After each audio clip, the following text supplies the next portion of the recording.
You seem a little quiet. Maybe it's because I don't have my mic in front of my face. That was way louder.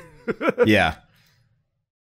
I'm not that loud until it's actual recording so time. So it really is a factor about a couple inches that determines these microphones are not nearly as sensitive as the Yeti. The Yeti, you could be like 2 feet away and it would still pick you up fine. Yeah, which is why it sounded bad by comparison too, is because of room echo and stuff like that.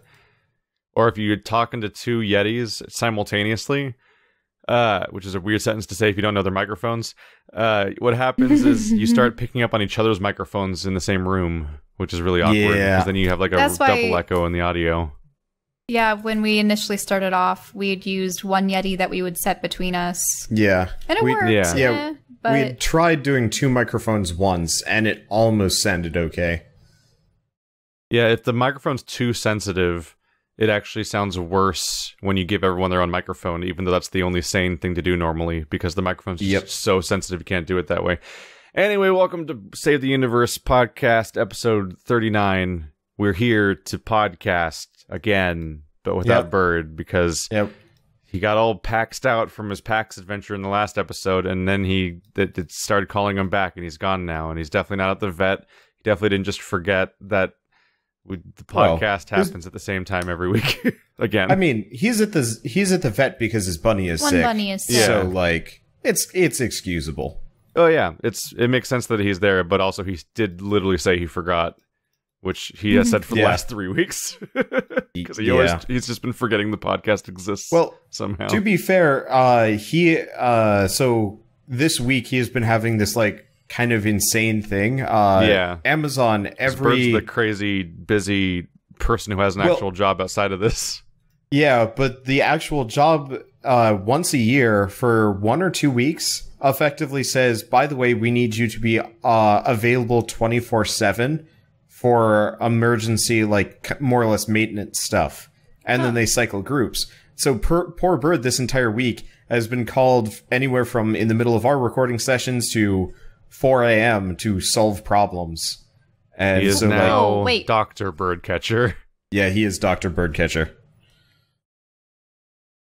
But so he's been dealing with that. On call into the morning hours. When do they anticipate their workers being able to sleep? The entire point of it is you might not get to. Luckily, he got like the day off and stuff like that. But on call is kind of this rare thing. Shouldn't they have gotten like an on call group and then had specific hours set for each of them so that different people can handle it? That would be brutal and horrible. Because imagine if your boss is like.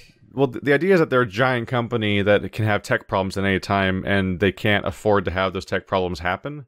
So people come into the rotation for on-call, so they are like the overflow people that can come in to help resolve problems when they actually come in, versus the normal daily work schedule. And you can't have people that are permanently on-call, because then like they're either going to be people that don't do anything normally and only come in when on-call stuff happens, so you're losing huge amounts of money for people that aren't working all the time.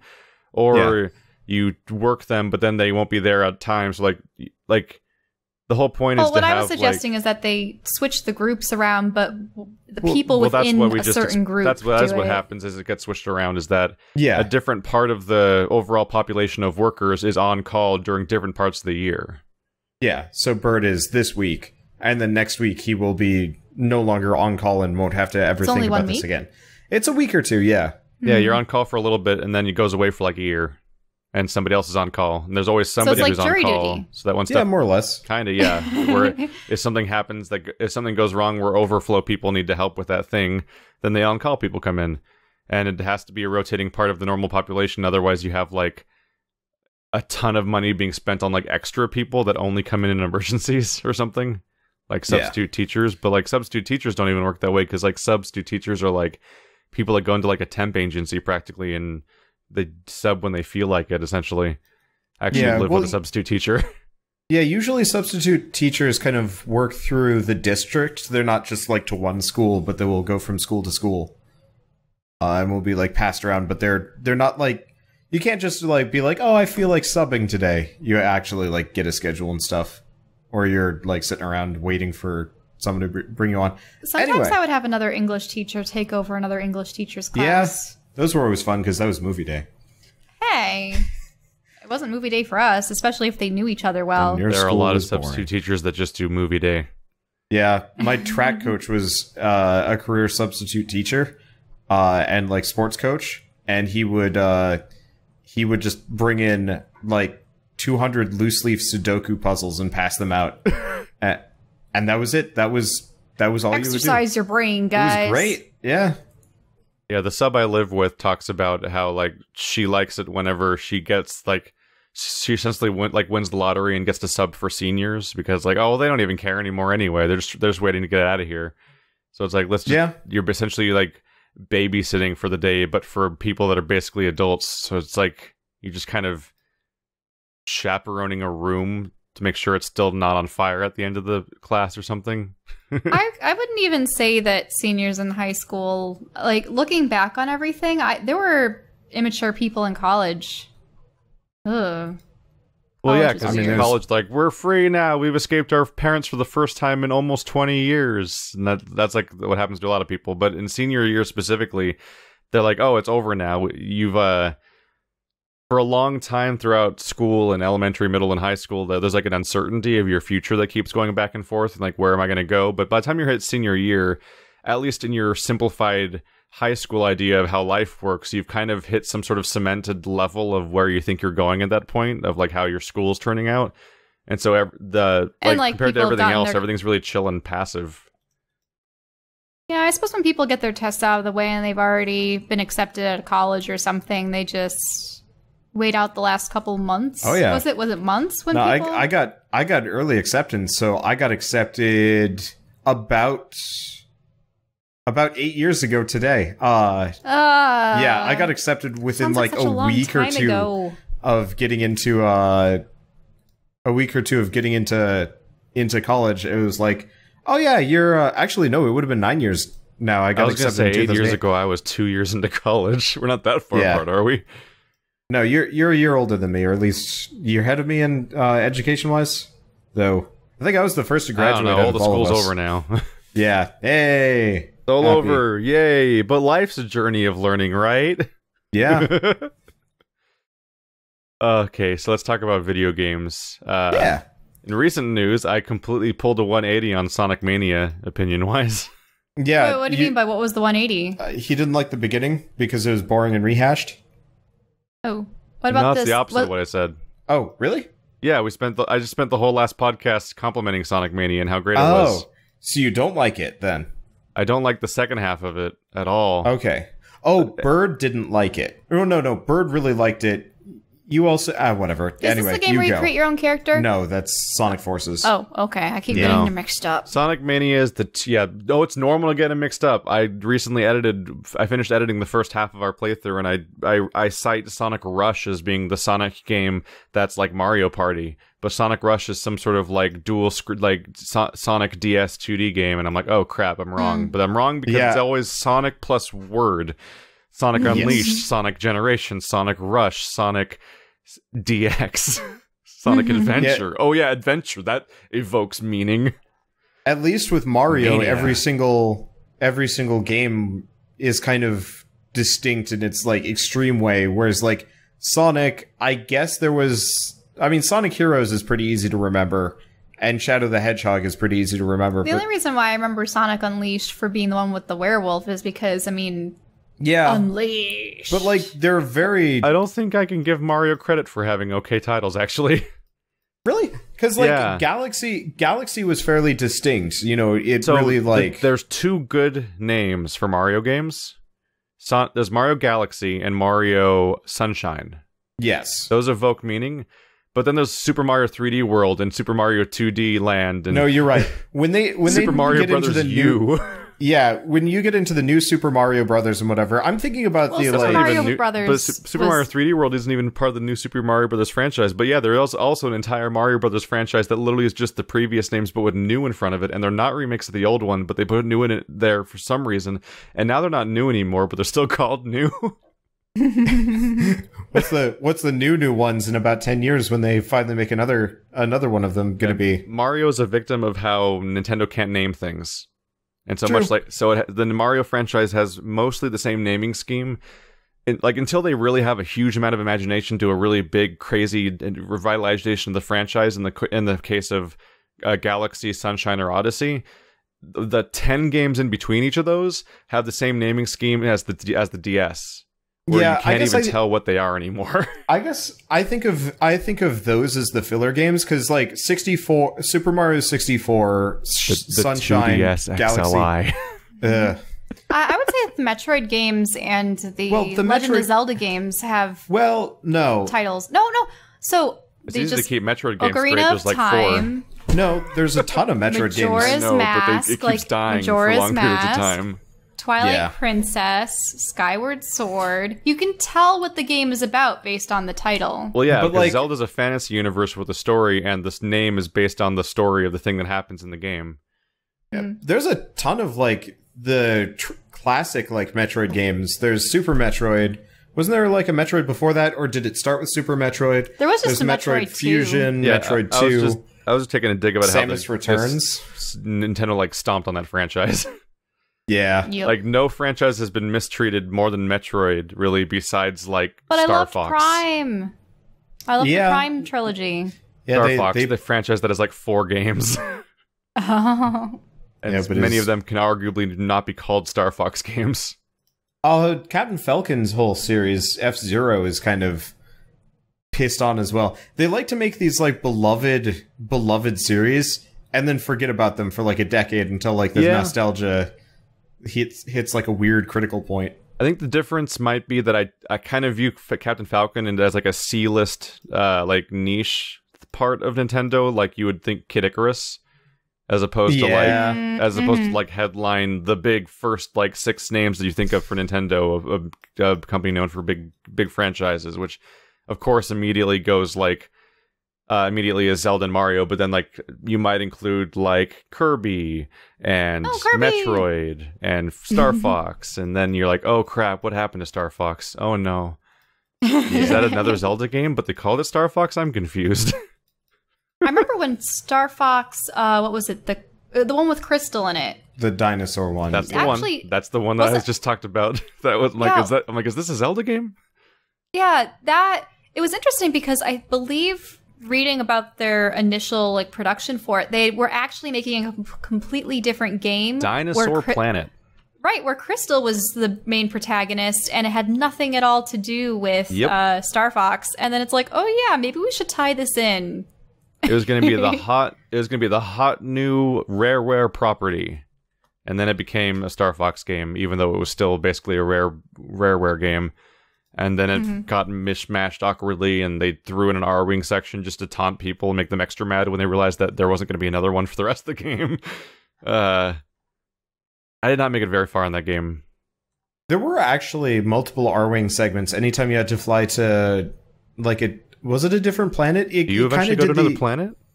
I don't think I stuck with it long enough. A planet or like an area. You had to fly somewhere, and every time you did, you had to do an R-Wing segment a la Kingdom Hearts. Maybe one of these days Star Fox will be a topic of a Sad Games playthrough. Just to experience that thing in its entirety. And its tiny dinosaur escort missions. From my experience, it wasn't actually like a bad game. It just was called Star Fox. Yeah, they kind of messed it up by making it what it was, when in reality they really should have just made it either its own product or like actually spent time on it. It felt kind of like, oh, here's an idea. Oh, but it's not going to do well. Let's slap Star Fox in. Like, I just said that. Yeah, I know, but like that's cynical, such an right?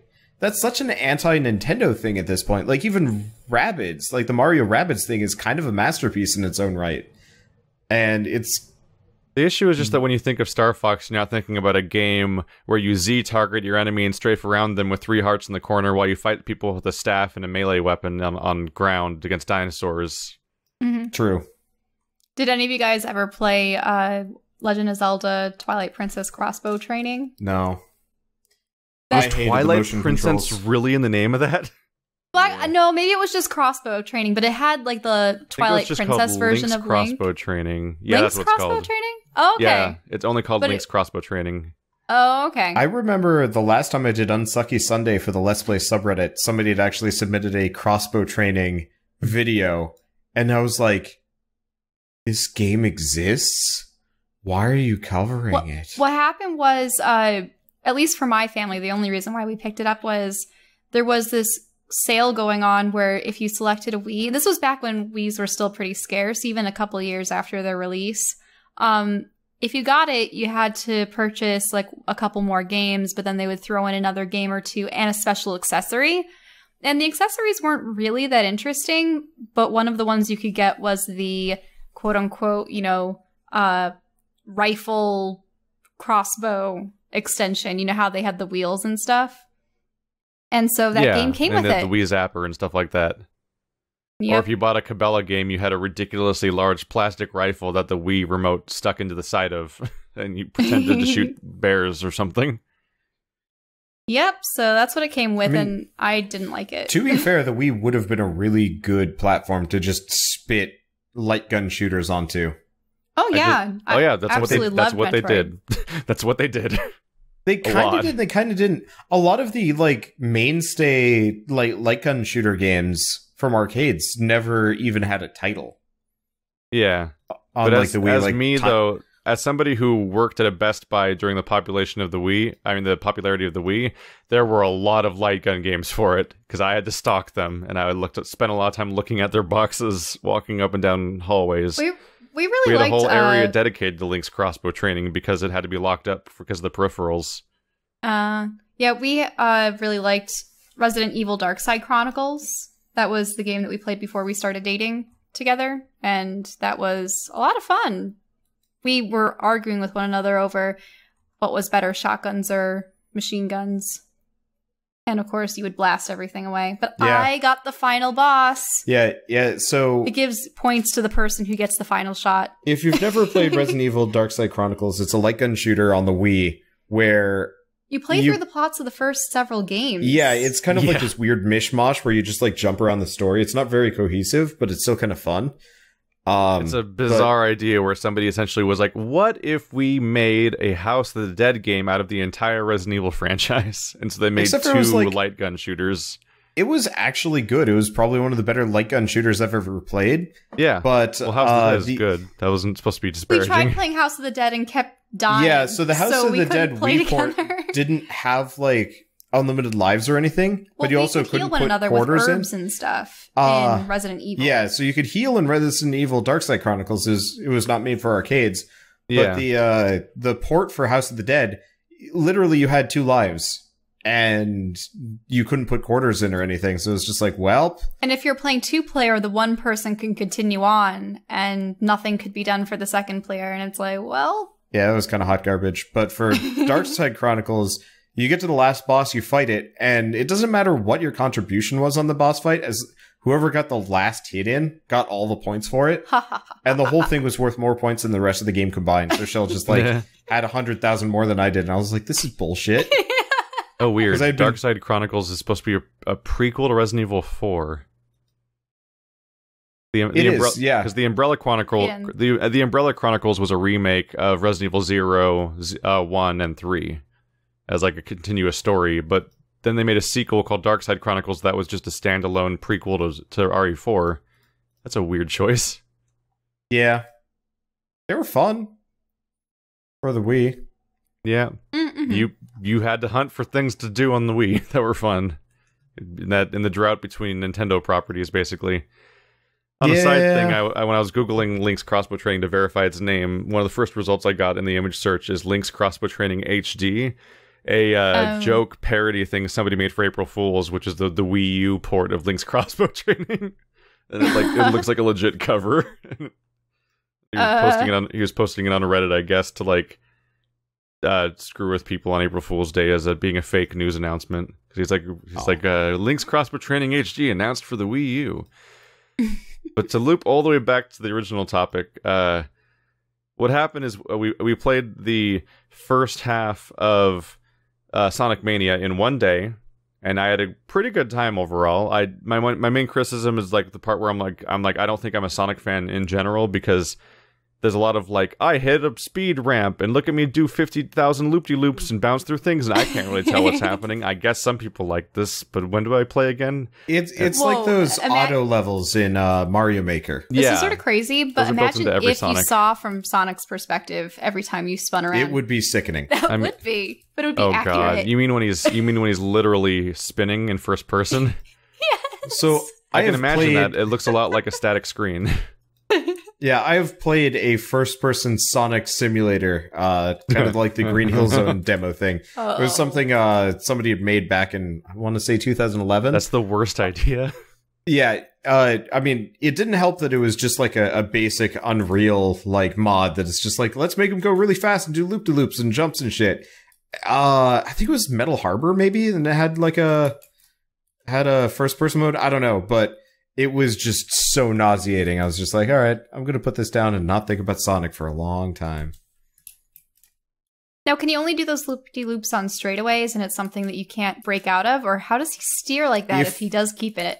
In the games, generally the loop-de-loops just are... Well, in the 3D games, you just go through them. Most of the time. In most of the 3D games, when you hit a loop-de-loop, it's basically just a cutscene we're not playing. And if you're playing Sonic 06, the game where that doesn't do that as often as it should, that's the game where it breaks itself and you die and you fly off into space and a billion wrong things happen, unfortunately. If I remember right, that happened in DX too. Yeah, it happened in DX also. I definitely clipped through the loop-de-loop more than once and flung off to my death. Yeah, the moment Sonic became 3D, all those parts where the game's supposed to essentially play itself for a bit are moments where you could just abruptly die by falling through the world. And it was like, this is an improvement. I'm glad we changed to the 3D. You fixed it. But so we talked about last time how I liked all the boss fights. They were like inventive and creative, and they weren't just hit Robotnik 4 times as he floats a little bit and maybe has a thing spinning around him. Like, it was more interesting than the previous ones were. When we got to the second half of the game, the levels keep getting longer and longer and longer while still having a 10-minute time limit, which, like, when I played Sonic games as a kid, I didn't even know there was a time limit in Sonic because you couldn't take 10 minutes to go through a level. That wasn't, like, a thing, really. Like, there were not very long levels in old Sonic games. But in this new game, the levels are really, really big, but they kept the 10-minute time limit, even though I'm not even sure it even means anything for the gameplay. I think it's just there because it existed in the old games, and they just keep stuff from the old games kind of automatically because it's meant to capture nostalgia for the sake of nostalgia, whether or not it makes sense to do so. So you hit a point where the levels themselves are like 8-9 minutes long while you're just kind of wandering around aimlessly, not having any idea which direction is actually your goal, because in Sonic Mania, you definitely don't get to rely on the platformer universal rule of go left or right. Like, you constantly are bouncing up and down and spinning in circles, then going what seems to go backwards. And what we started to notice over time is not only were the levels getting more and more obscure and gimmicky and weird and bloated, but also they started seemingly copy-pasting rooms over and over again. And the only way you could tell that you were even in a new room was because there was rings there. Like, oh, this looks like the same place we were in before 2 minutes ago. Are we going in circles? Oh no, there's rings here. I guess we're progressing, maybe? And then, like, every time you hit the end of a level, it's a surprise because there was no real sense of progression along the way. You just hit the ending. You're like, oh, I guess we made it in time. I was worried. We had 90 seconds left, and I didn't know it was going to happen. But then you hit the boss fights, and there's a boss fight at the end of every single level, which is there's 12 worlds, 24 levels overall, and basically every single one ends in a boss fight or some kind of gimmick room or some kind of final challenge. And I found that specifically in the second half of the game, the boss fights went from being fun and inventive and intuitive to being, like, really chaotic and confusing, and, like, it starts to highlight how weird the concept is of combat in Sonic games. Like, you play Rayman, and you run up to a dude, and you can, like, press, like, the punch button, and you punch the dude. And in Mario, if the enemy's not covered in spikes, it's usually accepted that you can jump on them, and that stomps them, and that's how you fight things, generally. That's, like, how it works. It's either covered in spikes or on fire, or you can jump on it, is kind of the... With Sonic, you jump into them and you hope.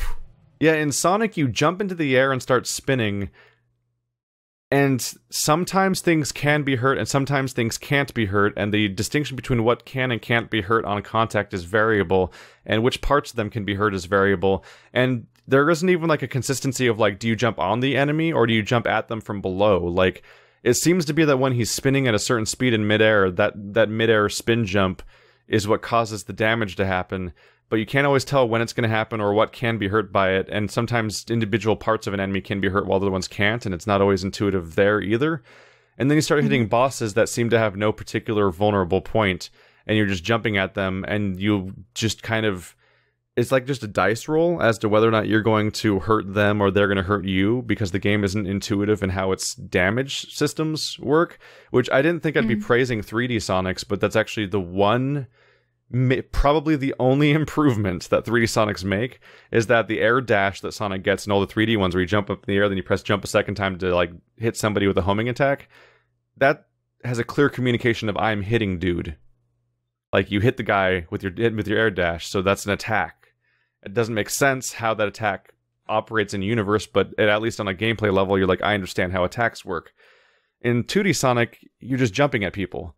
And sometimes you jump at people and you land on them and it hurts them, and sometimes you hit them from below and it hurts them, and sometimes the same thing happens against the same enemy, but it doesn't seem to hurt them. And so when you hit boss fights, you're like, we have a system where I have one hit and then I lose all my rings, then a second hit kills me. So I have to scramble for rings every time anything goes wrong, but I have to sit there and experiment over and over again about how to hurt the guy, which keeps making me lose the rings, which keeps making me grab them all again so I can keep experimenting. But this is we're still working with Sonic 2D with lives. So the game has 3 lives to get through 2 levels to finish the world. And if you run out of lives, you start over the entire world.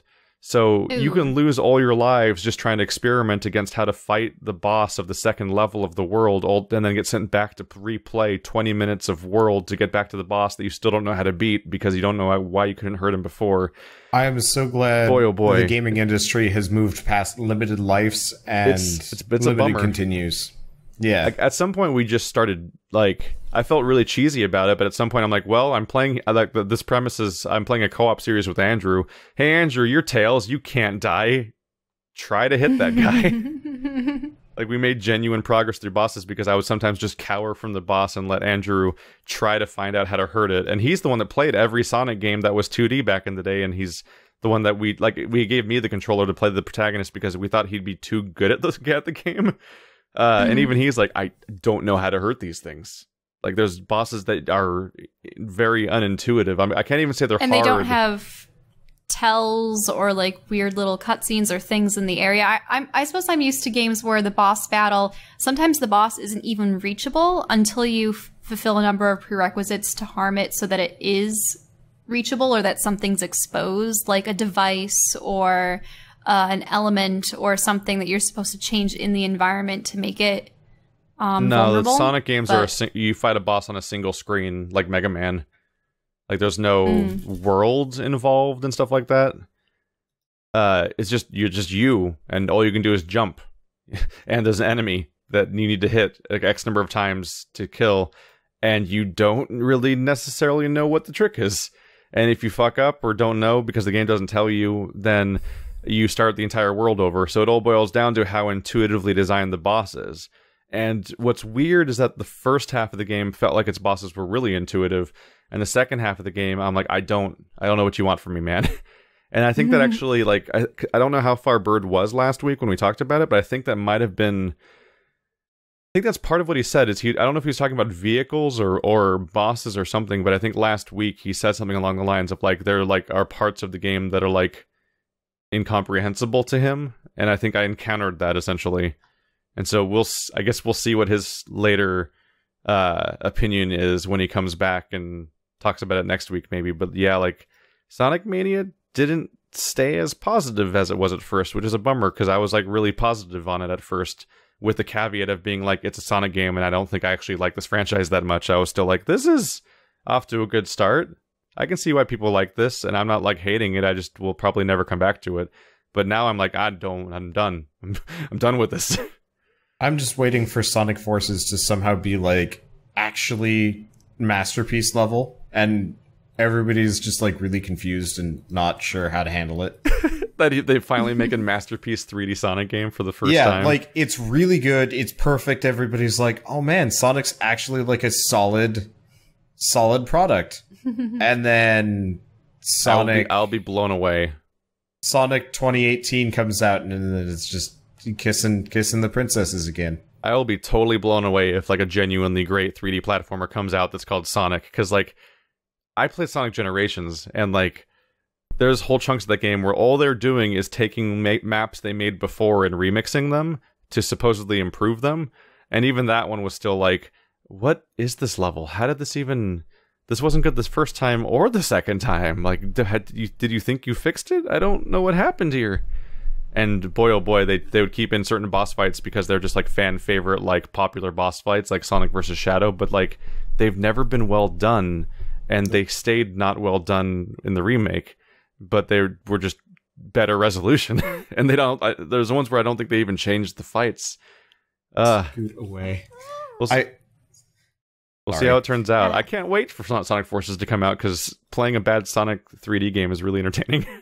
I feel like Sonic bosses should never actually be bosses. They should actually just be a level you're running through, and like the boss kind of goes by at the same time. You hit him like once or twice and then you progress, almost as like kind of a not a quick time event, but like the just trigger to continue, and if you don't, you take a hit and then it continues. Because I've never understood fighting an enemy in a Sonic level, period. I think the only Sonic boss that I actually remember being good was when Sonic Adventure 2. Shell, can you scoot over? You keep like scooting closer to me, and then it makes squeaky noises. We have armchairs, so the arms are... Over the course of every podcast, when we're sitting next to each other, Shell slowly scoots closer and closer to me for whatever reason, and then when I try and move, my chair makes this like awful squeaky noise.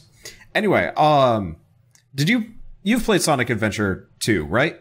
Yep. Okay, do you remember... Yeah, do you remember the Sonic boss? It was Eggman in the desert right before he was going to launch or something, and there was like a big egg mech, and 90% of it was just platforming. You were just supposed to like platform around and then eventually hit him on the noggin, and that was about it. I think that's the only Sonic boss I've ever actually felt like it was well designed for Sonic. Because all the other ones were just like, here's an enemy, jump and try and air dash them a bunch of times, and that got kind of boring. That's definitely a reoccurring thing in the franchise. I don't really remember the specific one you're talking about, because there's been so many boss fights where like there's an Eggman robot with like weird arms or floaty bits, and you platform to hit the right part or something like that. That's like, there's like 10 of those throughout the franchise, so it's really hard to remember which one it is.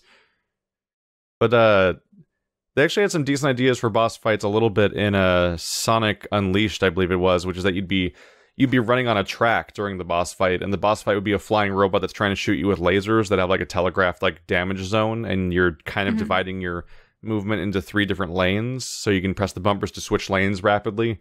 So you would switch lanes to dodge the attacks themselves, or you would jump when it's like a shockwave or something like that, and your goal would be to keep boosting towards the enemy, and so that you're close enough to actually land a hit on them.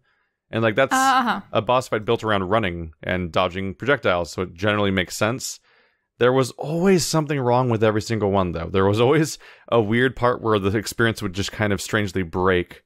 And oftentimes one of the weird issues that would come up is just the idea that like they had this nice, snappy 3-lane system, but then they wouldn't stick to it well enough or something. Like your Sonic would kind of just meander at times, or the camera would try to arbitrarily and dramatically change perspectives as you switch to like running on walls and ceilings or something, and then the camera changes angle, and then your character like wanders off, and then you can't like reorient them back onto the lanes, and the whole fight starts breaking.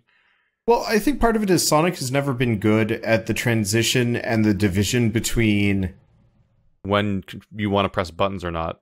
Well, that, yeah, but like, so the 3D Sonics almost feel more like a racing game, because in a 3D space you can cover a lot more ground than a 2D game. Ish.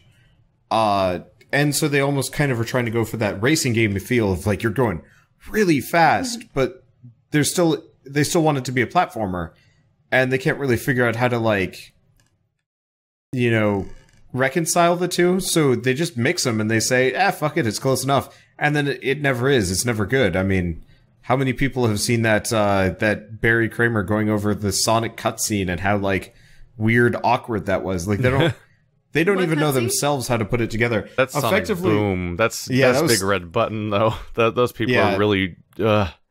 So those people went on to make if I've heard correctly, they're the people that went on to make Friday the 13th, and now they're making the first-person shooter part of Star Citizen. Wait, Friday the 13th as in a game based off the movie? Yep. Yes. Huh. So that game's famously like unfinished and glitchy and like a weird mess that like has some cult following because it's like a decently original like idea execution, but it's like it's known as being a mess as a product. And the same. You guys were playing. Did you guys play it before? No.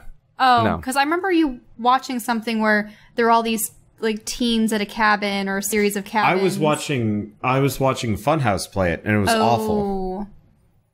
I see. It's really worrying that the people that made Sonic Boom and Friday the 13th are now supposedly working on the first-person shooter part of Star Citizen. I'm trying to figure that out, because I just looked at Big Red Button's website, and it looks like they're doing VR stuff. Now, wasn't Sonic Boom also a television show? Yeah, they did a 3DS game, a TV show, and a Wii U game. It was supposed to be like the revival of the Sonic franchise, and, you know, kind of a whole new branding, and like really trying to like kind of make it more kidsy again, and it was not. Let's see, I'm looking. I think I was talking about the wrong studio in Big Red Button's case. I think it's supposed to be Ilphonic. Yeah, Ilphonic developed Sonic Boom Rise of Lyric. This gets really confusing because Sonic Boom Rise of Lyric is listed as being developed by Big Red Button, but then Ilphonic is listed as developing Sonic Boom. And that gets really confusing. It's weird. I'm looking at it now. Big Red Button definitely had a hand in it. I'm wondering if they changed names or something. I wouldn't be surprised if the company changed its name to escape its past. Because like if you're famous for making bad games, you might try to obscure your history a bit. Yeah, because right now the only thing they have on their website is the Arc Slinger, which is like a mobile. Yeah, they might have buried it pretty hard. I think it's one of those like tactical rebranding to. Yeah, I don't think Big Red Button is doing the Star Citizen FPS section. It's listed. Let's see. In August 2015, I think it is. The development and support for Star Citizen, Ilphonic laid off 6 employees, 3 of which were involved in development.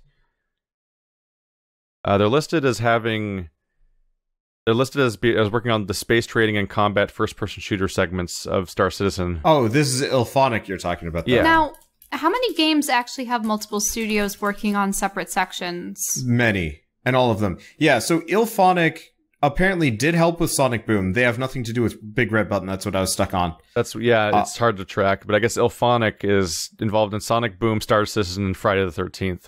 Oh, that's a bad track record. I don't know. Yeah.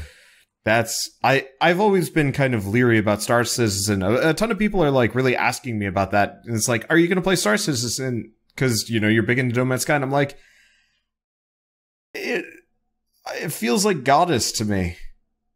It's a whole lot of money dedicated to a promise, and not a whole lot of like it absolutely feels like the same hype loop that happens with a game like No Man's Sky, where like everyone's so into this idea, but like this game that's in their fictional mind may not even really line up with what's actually being made.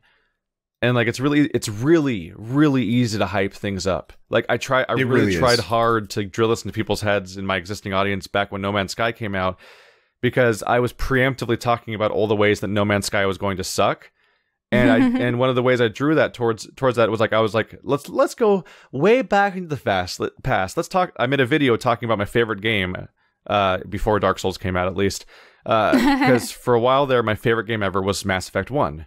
And it's still I love Mass Effect 1. It's fantastic. But when it came out, I was watching those trailers about the exploration and the galaxy navigation and their amazing gargantuan world.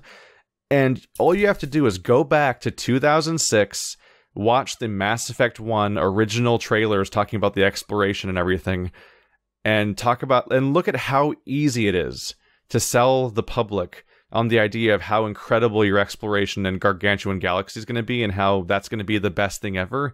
And just watch those trailers and think about how easy it is to think this is going to be great. And then go back and remember what it's like to play Mass Effect 1 when it comes to the actual galaxy exploration and the Mako segments and stuff like that. And you're like, oh, that's what those trailers were about. And the same thing goes for No Man's Sky. All those trailers built up to being that game. And it's like, it's so easy to get imaginative and hopeful about a concept without ever getting your hands on it. And now at this point, people have been doing that for this game for like 4 years or something. How long has it been now? Like, as long as I've been a YouTuber, I believe. Is it possible that they were really gung-ho about the idea, wanted to follow through with it, put this out to like pique people's interest, and then as soon as they got further along in the production realized it was unfeasible or that they should dedicate their resources to something else, then they ditch it? That's generally if you're true. Talking about Mass Effect, those trailers were about releasing the game when it was actually coming out soon, I think. So at that point, they knew what they had. Oh, really? Yeah. But they made the mistake of trying that again with Andromeda. Andromeda was supposed to... They pledged the exact same promises the first game had, and once again got arguably even further away from their goal. So I looked up Star Citizen. It says development began in 2012, originally planned for release in 2014, and again in 2016. As of 2017, There's no official release date. Yeah, I mean, that sort of thing is super, super ambitious. But also who are really Cloud scary. Imperium games? Have they ever made anything before? They literally made for this one company. Oh wow, they're a made-up company just for this one game. Yeah. Maybe somebody that has more attachment to this and hype about this specific franchise has an idea of like the roots of the developers and what they did before this. But like, there's like on a surface level, I'm not losing a lot of like, what do you call it? Credentials or history, or you know what I mean, like back catalog of evidence of so being able to they've got the guy that made the Wing Commander series, which was great back in the day. Same thing with Freelancer. That's an ancient game. Yeah, it is ancient. Like though. He might have like a cool idea or something for the game, but like won't know much about modern development. And as far as I can tell, the other guy that's listed as like one of the main guys mostly produced movies. Oh boy. Yeah. Oh boy. So scary. Always scary. I'm not going to say that Star Citizen has to suck, but I'm saying I won't be surprised.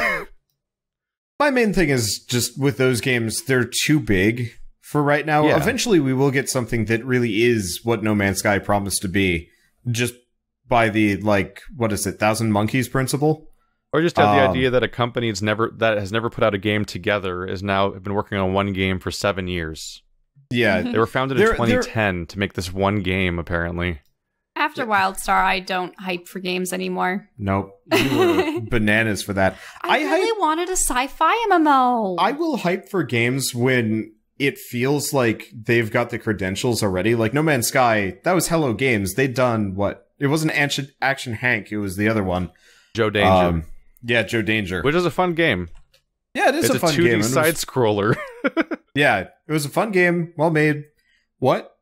But, like, games that I do get hyped for are, like, Divinity Original Sin. Like, as long as they don't fuck it up, which they didn't, I knew that it was going to be great. They're a company that knows what they're doing. Yeah, and have had a long history of failures to learn off of. Yeah, every game getting gradually better than the last one, and to the point where Dragon Commander itself was compelling enough that I was interested in playing it. And it was like a cult hit, and they're only growing from there. We never finished Dragon Commander. It's because the gameplay for Dragon Commander is atrocious. They should never make an RTS. But the actual like talking to people could marry a skeleton woman. Well, see, that was the compelling part. It was talking to people. Yeah, we're going for the lizard the weird lawyer. dating simulator Dragon Flight Sim RTS game. I would 100% play a Larian Studios dating game because it would be a roller coaster. I mean, did you guys miss it when we were playing Divinity Original Sin 2 about how your character was being prompted to tell the story of the dragon who married the elf princess? Oh. Yeah. Huh. I didn't even think about that. Yeah. So that's a nice tie-in. I suppose hadn't been paying attention. canonically, you're supposed to marry the elf princess. Yeah, but like That's funny because she's the slut that wants to sleep with the entire ship. Yeah, I heard about that. Doesn't she cheat on your character? Yeah, you can have her sleep with the entire ship, and it gives everybody morale. Wait, what do you mean by you have her do that? You can give her permission to sleep with the entire ship, and she will, doing so, the entire ship gets a morale boost. What? Yeah. Ew. Yeah. That's part of the reason why I said no elf. Let's go lawyer chick. Well, I liked the lizard lady a lot more. She was a judge. Hey, don't slut shame. But I really am actually hyped for a couple of games that are coming out. I mean, Super Mario Odyssey, by all rights, probably deserves the hype it gets. Just because, I mean, at this point, the pedigree is just so good. Even the iffy Mario games are amazing. There's SteamWorld Dig 2, which I'm looking forward to. Hob. Do you know about Hob? I don't think so. You might be interested in Hob. It's like a Metroidvania puzzle game. Is it by the Torchlight people? Yeah, made by the guys that made Torchlight, which is like a little bit of a jump, but at the same time it looks really nice. And then there's also Echo, which might be kind of interesting. You know what else is a Metroidvania puzzle game? Yeah, Fidel. Tokitori 2 Plus. Oh, never mind. Wait, Tokitori? Yeah. Yeah. I tried playing Tokitori 2 Plus. I actually really liked Tokitori, the first one, but also, that studio kind of died, so... 2 Plus made a weird... It made waves for a little bit in the critical circles on YouTube because it was it was weirdly it was a Metroidvania puzzle game where the thing stopping you from navigating the world was just learning each individual puzzle mechanic as you go, but technically you could have gone everywhere from the beginning, and it's supposed to be a shockingly in-depth experience, and I've just been waiting to play it sooner or later, but sure wish it didn't look like that. Yeah, everything that... I think that's Two Tribes games. Everything they made was actually really well made, but they didn't know the markets, so they never did well, and it sucked. Rive was pretty good too, but their timing, their advertising, their whatever, it just was atrocious. Were you saying that the company is dead now or something? Yeah, Two Tribes Games shut down to go off and do other things. Oof. What do you mean by shut down and then do other things? So Rive, the game they put out most recently, was their last one. Previously, they'd made a whole bunch of games that nobody gives a shit about. I guess they made or helped with Worms World Party, Bonk's Return, Garfield Tale of Two Kitties. Really? Yeah, a whole lot of nothing. Then they made Swords and Soldiers, which was actually did really well. Oh, they made Edge too. Yeah, they started just getting on indie development because making licensed stuff was not working for them. And then they redid Tokitori, which was originally a Game Boy game. They redid it and made it better in 3D. It defunct? Yeah. That's what they use when something has been abolished? But yeah, now it is defunct. They've stopped development and are moving on to other things, I guess.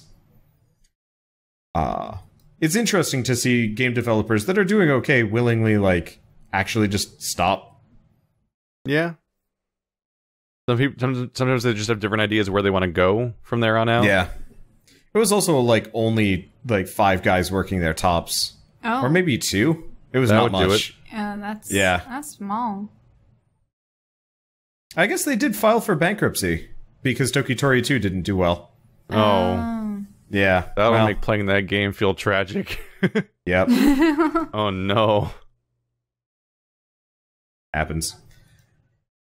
What had bankrupt THQ when we were talking their about that? dumb drawing game that they decided to go all in on physical physical Oh right, you're talking drawing about the tablets. Tablets. Yeah, right. so it did really well on the Wii, and they're like, okay, let's put this on every platform and overproduce, and they drained themselves doing so.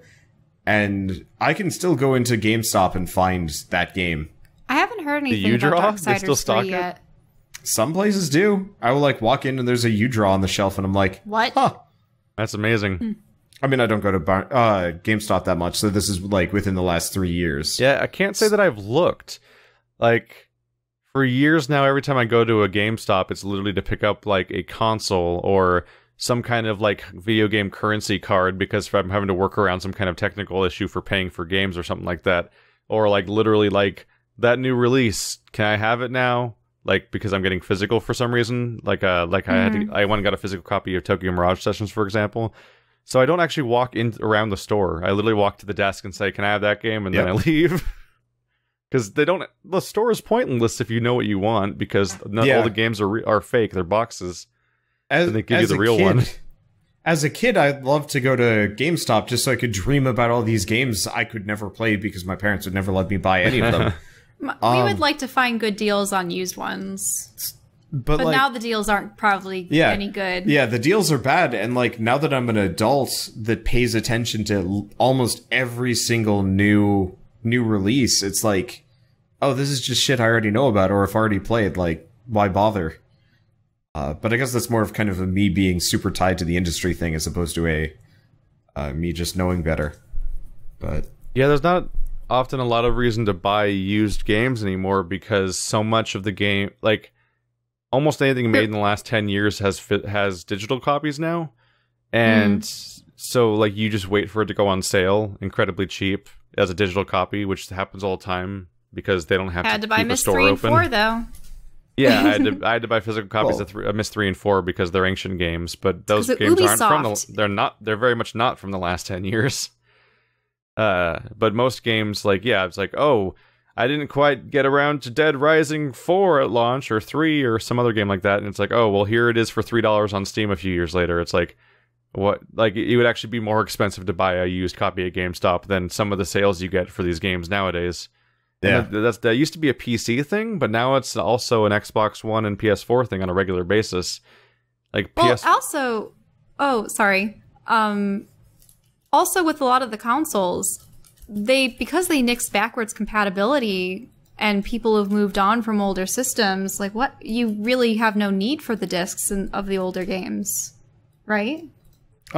Depends, but yeah, generally most things are just digital codes nowadays and the discs are just useless, at least for PC. Console discs are still useful, but as a YouTuber, I actually try and avoid them because my PS4 sometimes gets kind of loud. Like I was having that problem with Destiny when we were playing it. Wait, but PS4 is backwards compatible with 3, 2, 1? Nope, it's not. That's what I mean. That's what I was just saying. That like people have the new systems now and they can't use the old discs. Well, so even if they wanted to, that's their own choice. They weren't like forcefully evicted from having their old consoles. Like if they want to play the old games, then they can just play the old games on the old console that they have no reason to sell because they won't even make good money off it anyway. No, I was just saying for like new people that are buying their first console and getting the most recent one, it's a little bit prohibitive going back and going to find used versions of older games because they would have to buy 3 systems in order to play them. It's almost not even worth it to some degree because like HD remakes are super popular nowadays, so like for Nintendo, but what about the other ones? Well, I mean, Okami is being I love HD re-released. They're re-releasing the entirety of the dot hack games. Hack? Really? Yeah, they are. They're re-releasing like a lot of... I've always been interested in seeing the manga and the anime for that, but never got around to it. They're not good. Only the games are good. And even the games are extremely long. Like, I had a friend who's so into dot hack, he was trying to get me to play them, so we could like discuss it, and I was like, oh, maybe I will. And I look at like dot hack 1, 2, 3, and 4, and I'm like, no. When was that originally released? Could that arguably be one of the first series made about people playing MMO in a game? It generally was, yes. The game within a game. Yeah. The show about people that are stuck in a game, and then we made a game about the show about the game with the show with the people, the game. Coma. Is it a boy or a girl? Nobody can tell. I don't know. Yeah. I don't remember dot hack anymore at all, but I remember it not being satisfied with it by the end. It was... All I remember is that the main character has the weird hat and teal hair and is a boy, right? Yes. Yeah. And then there was the pink-haired girl. Well, dot hack comes from the family of anime and video games and whatever, where every female character is dressed immodestly. So the main characters look... most of the main males will look effeminate, and all the chicks will have very little actual clothing on, or they will look like they're wearing like a giant dress thing, and it's generally pretty obvious from there too. And that then was a ride. Was that one of those anime that ends with like on a really vague note? Yeah, it does. Like Wolf Rain, where it's just like the final note is like the final the entire episode. Like there was a period of time of specific brands of anime that would often get aired on like Adult Swim, where when you finally got to the finale, the entire final episode or two felt like some kind of weird foggy dream because of how like inarticulate it started to get, and then it just kind of rolls to cuts to credits, and then the show ends, and you're like, what happened? I think it was one of those where they were trying to introduce this like kind of super cerebral sci-fi element that like was kind of sinister going ons in the background that are almost like inexplicable phenomenon to begin with, and they're trying to tie it into a bunch of people playing a video game. And so when it came time to like tie it up, they're just like, and it was this and this and this, and then it ends and everybody wakes up and everybody's happy, and it's like, wait, I missed that. Can you go back? No. It's actually kind of remarkable how much the aesthetic of Dot Hack looks like Phantasy Star Online to me. Yeah. Oh, yeah. Mm-hmm. Makes me kind of just want to play Phantasy Star instead. We tried doing it. It was fun, but some of those side quests were like worthlessly annoying. Phantasy Star Online episodes 1 and 2 feels like a really specific expression of like psychosis, where you just like press a 3-button combo sequence over and over again with a specific timing, almost like hypnotically, and then 200 hours later you've beaten the game and you're not really sure what you did differently along the way. I think for me, Phantasy Star Online was more about the setting and kind of the mystery of it all, and then it never really actually answered any questions. You're like, well, I guess that was kind of fun. And I got a frying pan now that makes a really satisfying noise when I hit enemies with it. Phantasy Star Online was one of those biggest cases of a game that I was really into for some reason, but I couldn't articulate what it was about it, because it wasn't the part where I was hitting buttons to play a video game. No. Something about like the environment and the sounds and the feedback of hitting things, like something about the overall experience besides the part where I'm just pressing a button like, Well, it was one of the first... like not the point. It was like one of the first kind of action RPGs with like not deepish RPG mechanics, but like at the time, I mean, that was a Dreamcast game. There really weren't a whole lot of like other functional action JRPGs out there that you could play with like friends or whatever. And like, geez, what other action RPGs were there at the time? Not many. We're talking early 2001. Yeah. This is like the same time Diablo 2 was around. Yeah, Diablo 2 was around at this point.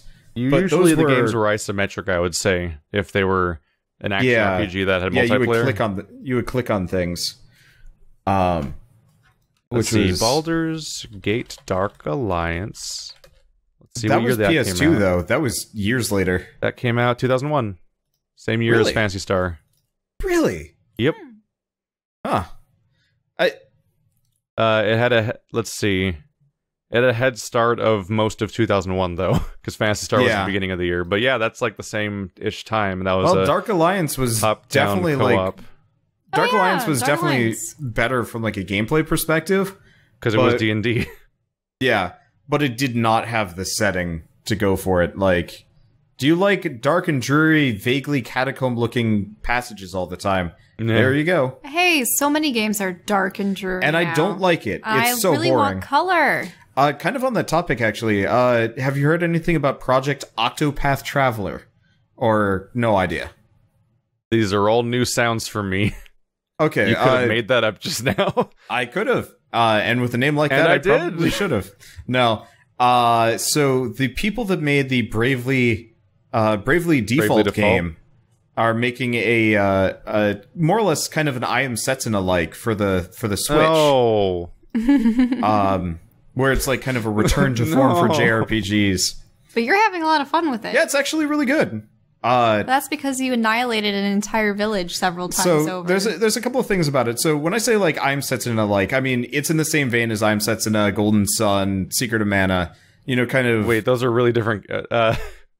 Well, like the storytelling. The worst part about evoking I Am Setsuna is that literally the only thing I can think about when I think about that game anymore is a total lack of vision or creativity or originality. The last episodes of that. Yeah, we finished that. Yeah, you didn't put all the episodes. I think Wander has finished about 20 games and fully recorded them that haven't been ever released. Yeah, probably. Even though some of them were started and then just stopped on the channel.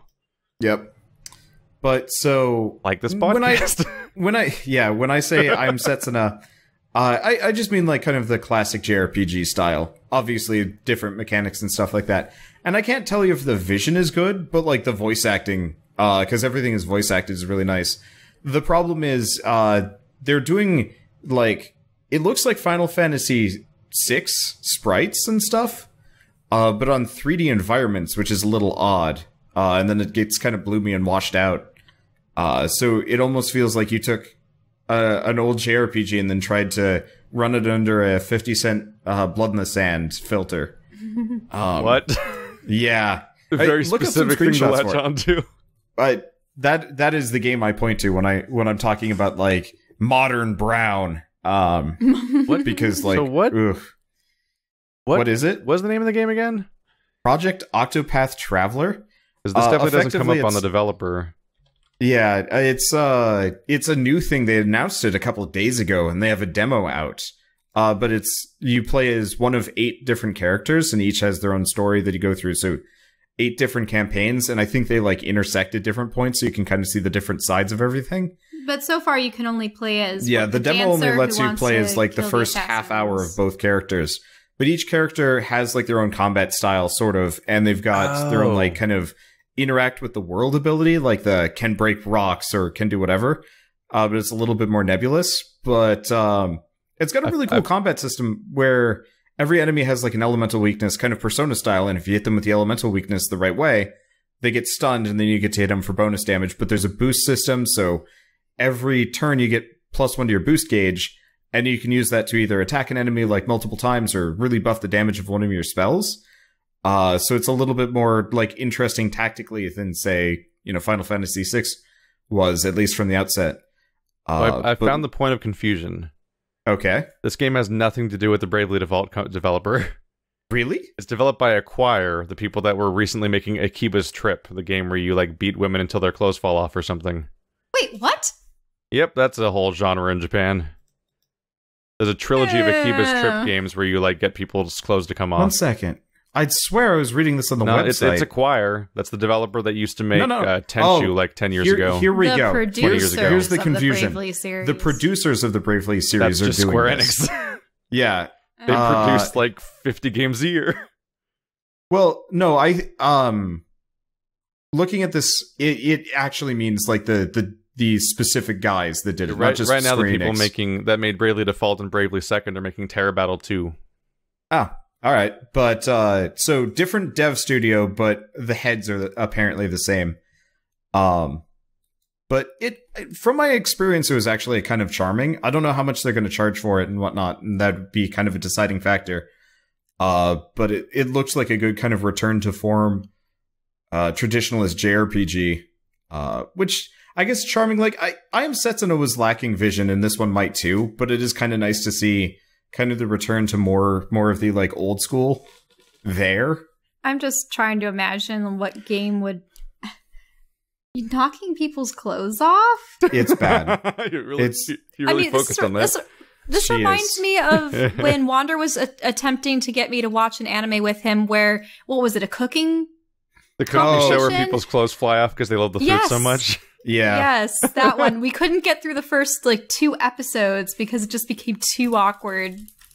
When initiated into battle, you have many weapons to choose from, such as computers, body pillows, and baseball bats. You can hit people with body pillows, which themselves tend to have a picture of a person on them because that's the whole point nowadays. It almost feels like that almost feels like the people developing the game he's talking about.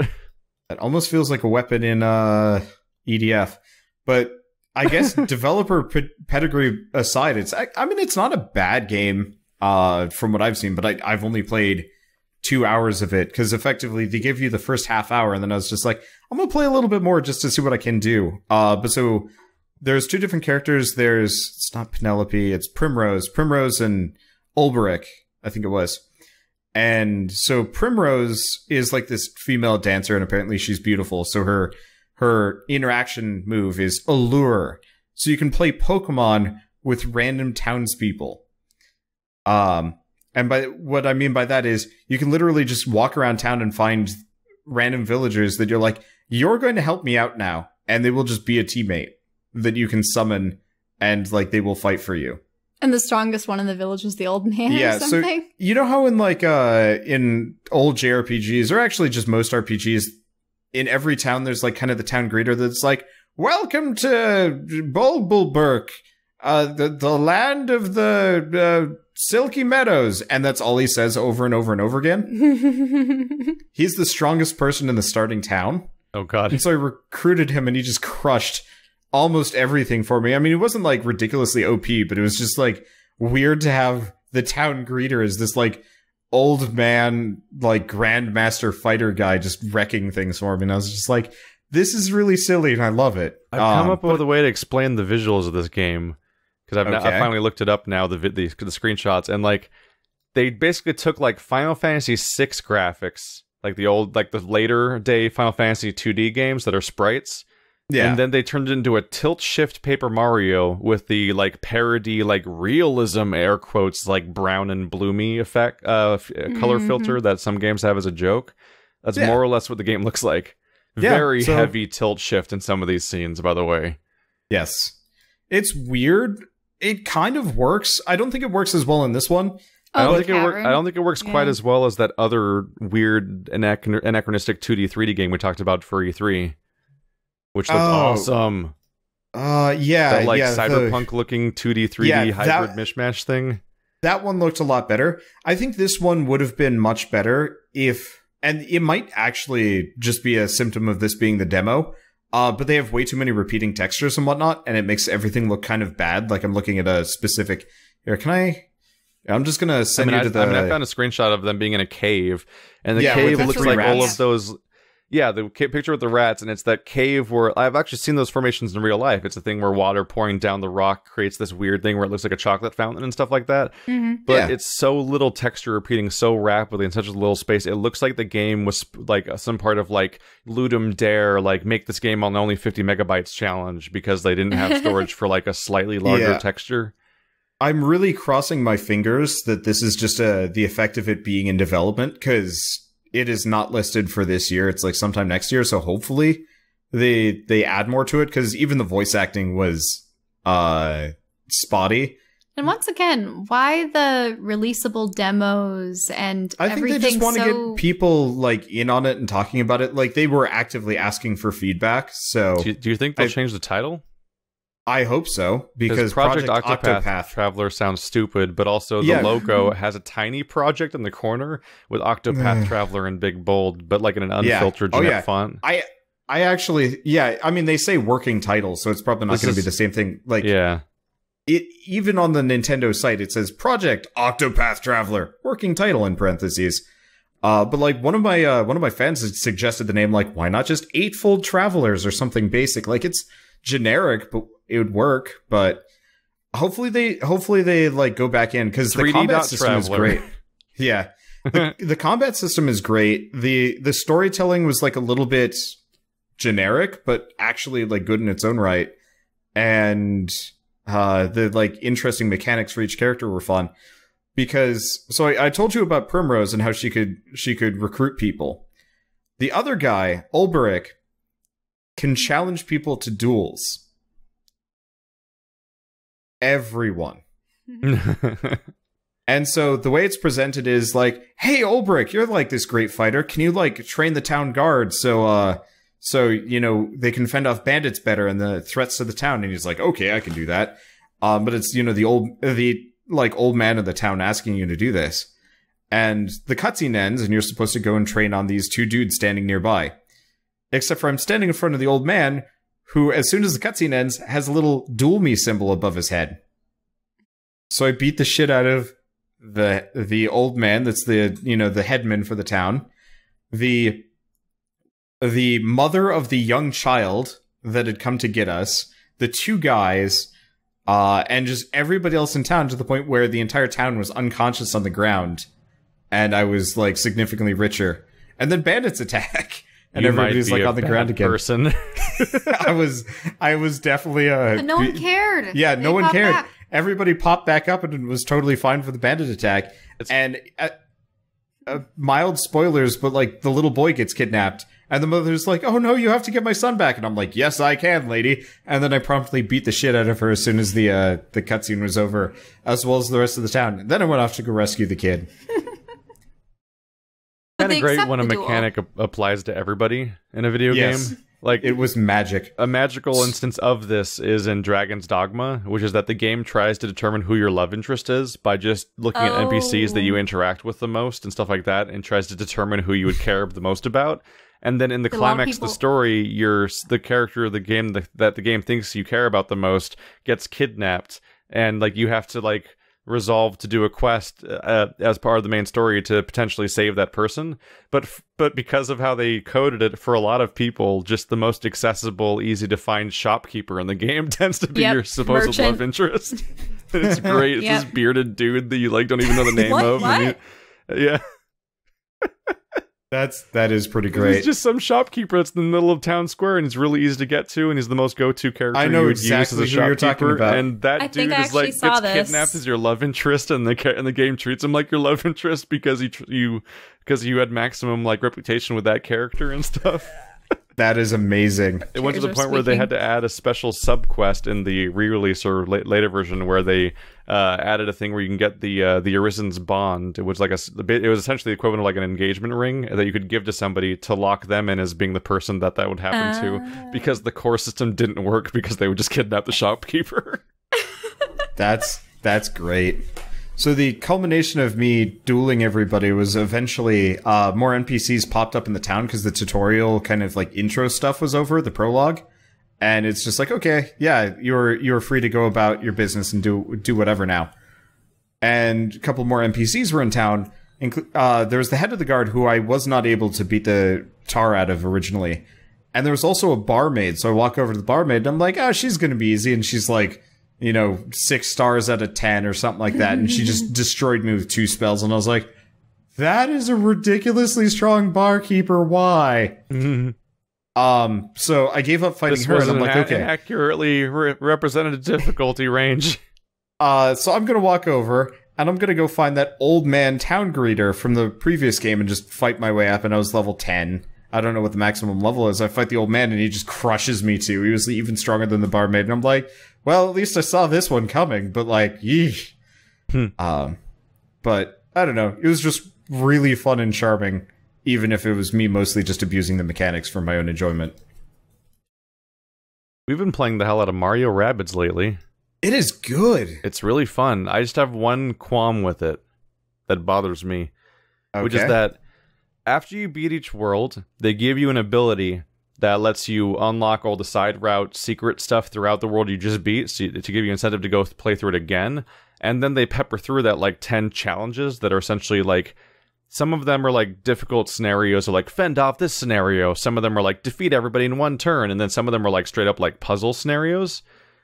And I have a bit of an issue with those, just because this is a game where you can level up and stuff like that. Oh, So, you like- mean that the challenges are boring if you've gone too far past them? They're boring to literally like pointless at times.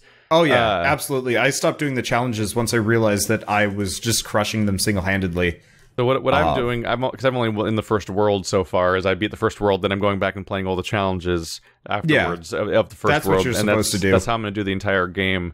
But I'm just noticing the obvious gap here is that if they're going to call them challenges, it really feels like you should be forced to play characters that have specific weapons and specific stat levels and specific exact range, that you have to actually beat the challenge as a player, as opposed to just being better than it. Because yeah, like even the pre-order bonus or that the game gives you, which I didn't even pre-order the game, but they gave it to me anyway, of those like 8-bit guns, are like so powerful that was that the you can season one-shot pass stuff. I don't have a season pass or a pre-order, and I have them. That's weird. So like Okay. I have these guns that like break the progression a little bit, and like like having that kind of stuff means that when you get to the first challenges, you can just one-shot most of the enemies. And like that. How far are you in, pointless. Though? I just told you, first world. Oh, okay. I played the first world, and now I'm doing the challenges. And I'm just saying, like, these challenges, if to fit the premise of the idea, should make you play as fixed characters. Probably. If it makes you feel any better, I more or less did the exact same thing. But I would say once you get up to the third world of the game, it's actually not so bad because it kind of plateaus. Somewhere around there. Here's the other issue, though, is that some of them are like survival scenarios that you just have to beat by being either cunning or high level or whatever. But other ones are puzzles. Yeah. And the puzzles rely on your characters having an exact movement range, an exact jump range, and so on and so forth. I definitely had a couple of those where I just brute forced it because my Luigi was so much faster. Yeah. Like the first one, he gets Quantum Leap, and the trick is that you have to do some really crazy stuff where you manipulate the enemies into knocking you into the goal, essentially.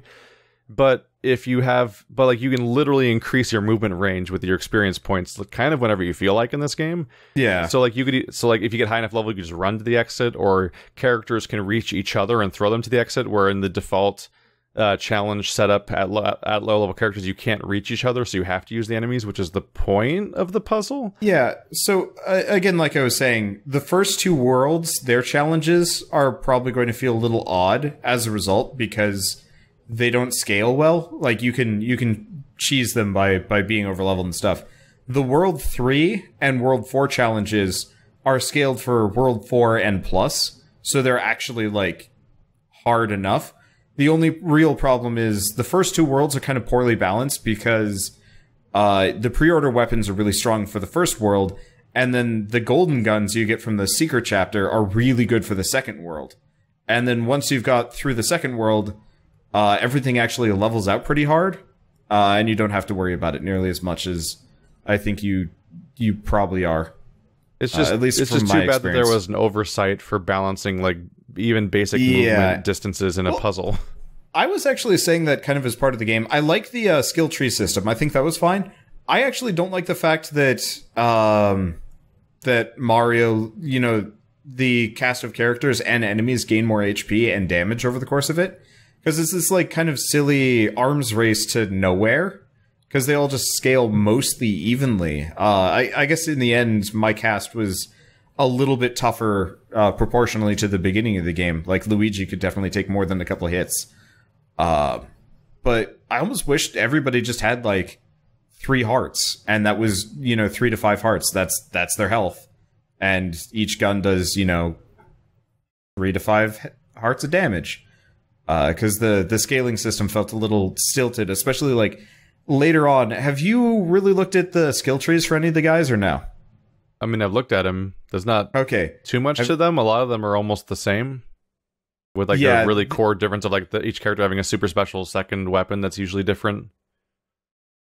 Sort of. So, who do you use primarily right now? I use Mario, Luigi, and Rabbid Peach, which is literally every character I have besides Rabbid Luigi. So I use Rabbid Luigi over Rabbid Peach. The heal from Rabbid Peach was good, but Rabbid Luigi gets a really strong dash attack. And if you build him right, his dash can one-shot things up until World 3. But it also procs the vampirism effect, which is whenever you hit an enemy that has been hit by a vampirism proc, you heal off of them. So he would dash into an enemy first, and then I'd shoot him and get like 100, 200 HP back. Rinse, repeat. And so he ended up being kind of the puzzle killer. Or not puzzle killer, but challenge killer. Him and Rabid Mario. Because the two of them have like the most ridiculous dash moves ever. And it's like, here's like 10 enemies, defeat them in 2 turns. And I'm like, Rabid Mario, just dash through all of them. And every time Rabid Mario dashes into something, they explode for 100 damage. So 5 tightly packed enemies explode and die. So like that very first challenge, all I had to do was just run Rabid Mario at it, and everybody else just stood to the side. The dash mechanic is kind of strange, isn't it? It is strange. Like, you but have a movement range, but then you can run anywhere in that movement range to hit a dude, and then intuitively you would think, like, okay, now I need to, like, now I have to use my remaining move to go somewhere else. But, like, no, it actually doesn't. You can actually then continually run anywhere within your existing movement range you had originally, even if it's in clearly the opposite direction. Yeah, I don't remember why, which game that's pulled from. That is definitely pulled from, like, another, like, kind of tactical Nintendo product, but I don't remember which one. It took me a while to pick it up because intuitively I'm like, that would never work that way, right? It totally works that way, and I'm like, why does it work? Why does it work that way? Immediately, and I was like, this is weird. It's so abusable. It's so wonderfully abusable. Yeah. But like, you kind of have like to. Someone like Rabid Peach, you can like just hit like 4 characters in a row with melee attacks, then run in the exact opposite direction for the entire original movement distance you had because it's not affected by dashing at all. Yep. And then like hit another character and like jump off of them into another enemy, and then finally get around to firing your weapon and using your special. It's like, holy shit! Oh, yeah. You have like 7 stage turns sometimes. Yeah, it was super satisfying, and like pulling off the right combo against like a ton of guys was just so gratifying. A lot of people have been like warning me, it's like, okay, by the time you hit World 2, it's going to be like really hard, and good luck getting, maximum was it gold trophies or whatever they are on every single one of them? The coin ranking thing? Yeah, except for Rabid Kong and the inevitable Bowser Jr. battle, I don't think you have to worry too much about that. But except for those 2 fights, I actually perfected every single chapter of the game up until those 2. It seems the only 2 requirements are beat it next number of turns and don't let anyone go down, right? Yeah, correct. And eventually you have a cast of 8 people, so if anybody gets injured, except for Mario, you can just hot swap them and not have to worry about it. So I tended to use all of my like secondary characters as suicidal meatbags up until they take too much damage, and then I pull them back and just hide them for the rest of the mission, and then switch them out for the next one. Though that generally didn't matter, because the Vamp Dash thing I was talking about, Rabid Ouija was never ever wounded. He was always full health, no matter how many times he got shot. Your stats and percentages and behavior of every single input you do are so set in stone, aside from the 50-50 chance of hitting someone behind cover when you make the mistake of trying half the time. Like, there's so much stuff set in stone, there's so many mechanics that are consistent. It makes solving the level like a puzzle so satisfying throughout the campaign that it really does make you think like maybe the Skinner box, not Skinner box because it's not a Skinner box, but maybe the progression system shouldn't exist so it can be really balanced. That's why I was saying everybody should have had fixed health, because it was such this like beautiful puzzle game, and they kind of ruined it by having it scale up like that. But even with the scaling, it still did feel quite puzzly the entire way through. Like, the joy of figuring out just how to complete a level perfectly was just super satisfying. It's a real neat game. Came out of nowhere. Yeah. Well, just showed up on our laps, like we heard about 3 months ago for the first time, I think. Yeah, it showed up at E3. They had like maybe some words about it, and everybody's just like, "What the hell is this?" And it was good, and it was like, "Oh, here we are." Unexpected big selling point of the Switch. All of a sudden, yeah, Rabbids and Mario. The Switch is doing really well. We should probably switch to something that Shell can talk about. Do we want to talk about Divinity Original Sin to finish off? We could. There's not very much to talk about yet because we played for 2 hours. Oh, you actually just fell asleep. Yeah. Oh, did she actually fall asleep? Yeah, she did. I've been having a hard time keeping my eyes open this whole time, and I'm like, you guys are talking about Rabbids. I will close my eyes, and then I notice that, when you're about to go to... That'll bode well for our Divinity series we're about to record tonight. Yeah, go take a nap. We'll play just a micro nap. You'll be fine. But I took like a 2-minute nap? I don't know. That's hardly viable. So what are you, Tesla? Last night, Bird and I we we had that like first night, which was wonderful. The game was super satisfying, and then you're like, by the way, I'm not going to be available for another session tomorrow because I'm going to be at Andrews, and we're both like, no. So we decided we're just going to play through the stuff that we've already played through before, because we played the game on launch at early access with Stainless and Purple, who had actually thought the game was going to be a like Diablo. They didn't think it was going to be a turn-based RPG. They didn't think you'd have to talk to people. At all? Or did they? Stainless gave me a copy and said, we're playing this tonight. And I'm like, are you sure about this? And he's like, yeah, it looks fun. And I'm like, okay. So he backed Divinity on Kickstarter. Isn't that how he got the copy? Yeah, he backed it for like $200 or something like that. Without even checking what it was? Yeah, or asking me, seeing as I had a series on it. But so we get into it. We land on the island. We walk over, find an NPC to start talking to, and almost immediately Bird and Stainless check out and they wander off. And then eventually everybody is just attacking random things and nobody's communicating, and I'm trying to be like, oh no. Yeah, I'm trying to be like, oh, that bad. I was actively trying to be like, okay, so we probably want to keep together and we're going to have to actually read this because all of this matters. And then Stainless, okay, so in Divinity Original Sin, mild spoilers because this technically hasn't hit my channel yet. Well, no, it will by the time this episode goes up, and it will probably be fine for you. But there's that lizard lady that gets blown up. Stainless was the one that, yeah, Stainless was the one that walked into that dialogue, and he went 1-1-1-1-1-1-1-1-1. Okay, we're done. What the fuck? And then we fought the there's some crocodiles we'll fight probably tonight. And we fought that, and that was the end of it. And that was like an hour and a half long session. And that didn't even include the tutorial boat. Like the tutorial boat thing. The tutorial boat's new? It was new, yeah. You just wake up on the beach. You woke up on the beach in the demo session. And it was kind of, it wasn't a nightmare, but it was very clearly like the wrong people for the wrong game. Or like, well, I don't know how you want to say it, but like, that was not a good combination. Yeah, I just looked up the Kickstarter, and you needed to pledge $90 for this game to get 4 copies for PC. Oh, that actually wasn't so bad then. But still, though, that's so far to dive in a game without even checking what it is. Yep. Like, I'll just get this CRPG and play it like Diablo. What could go wrong?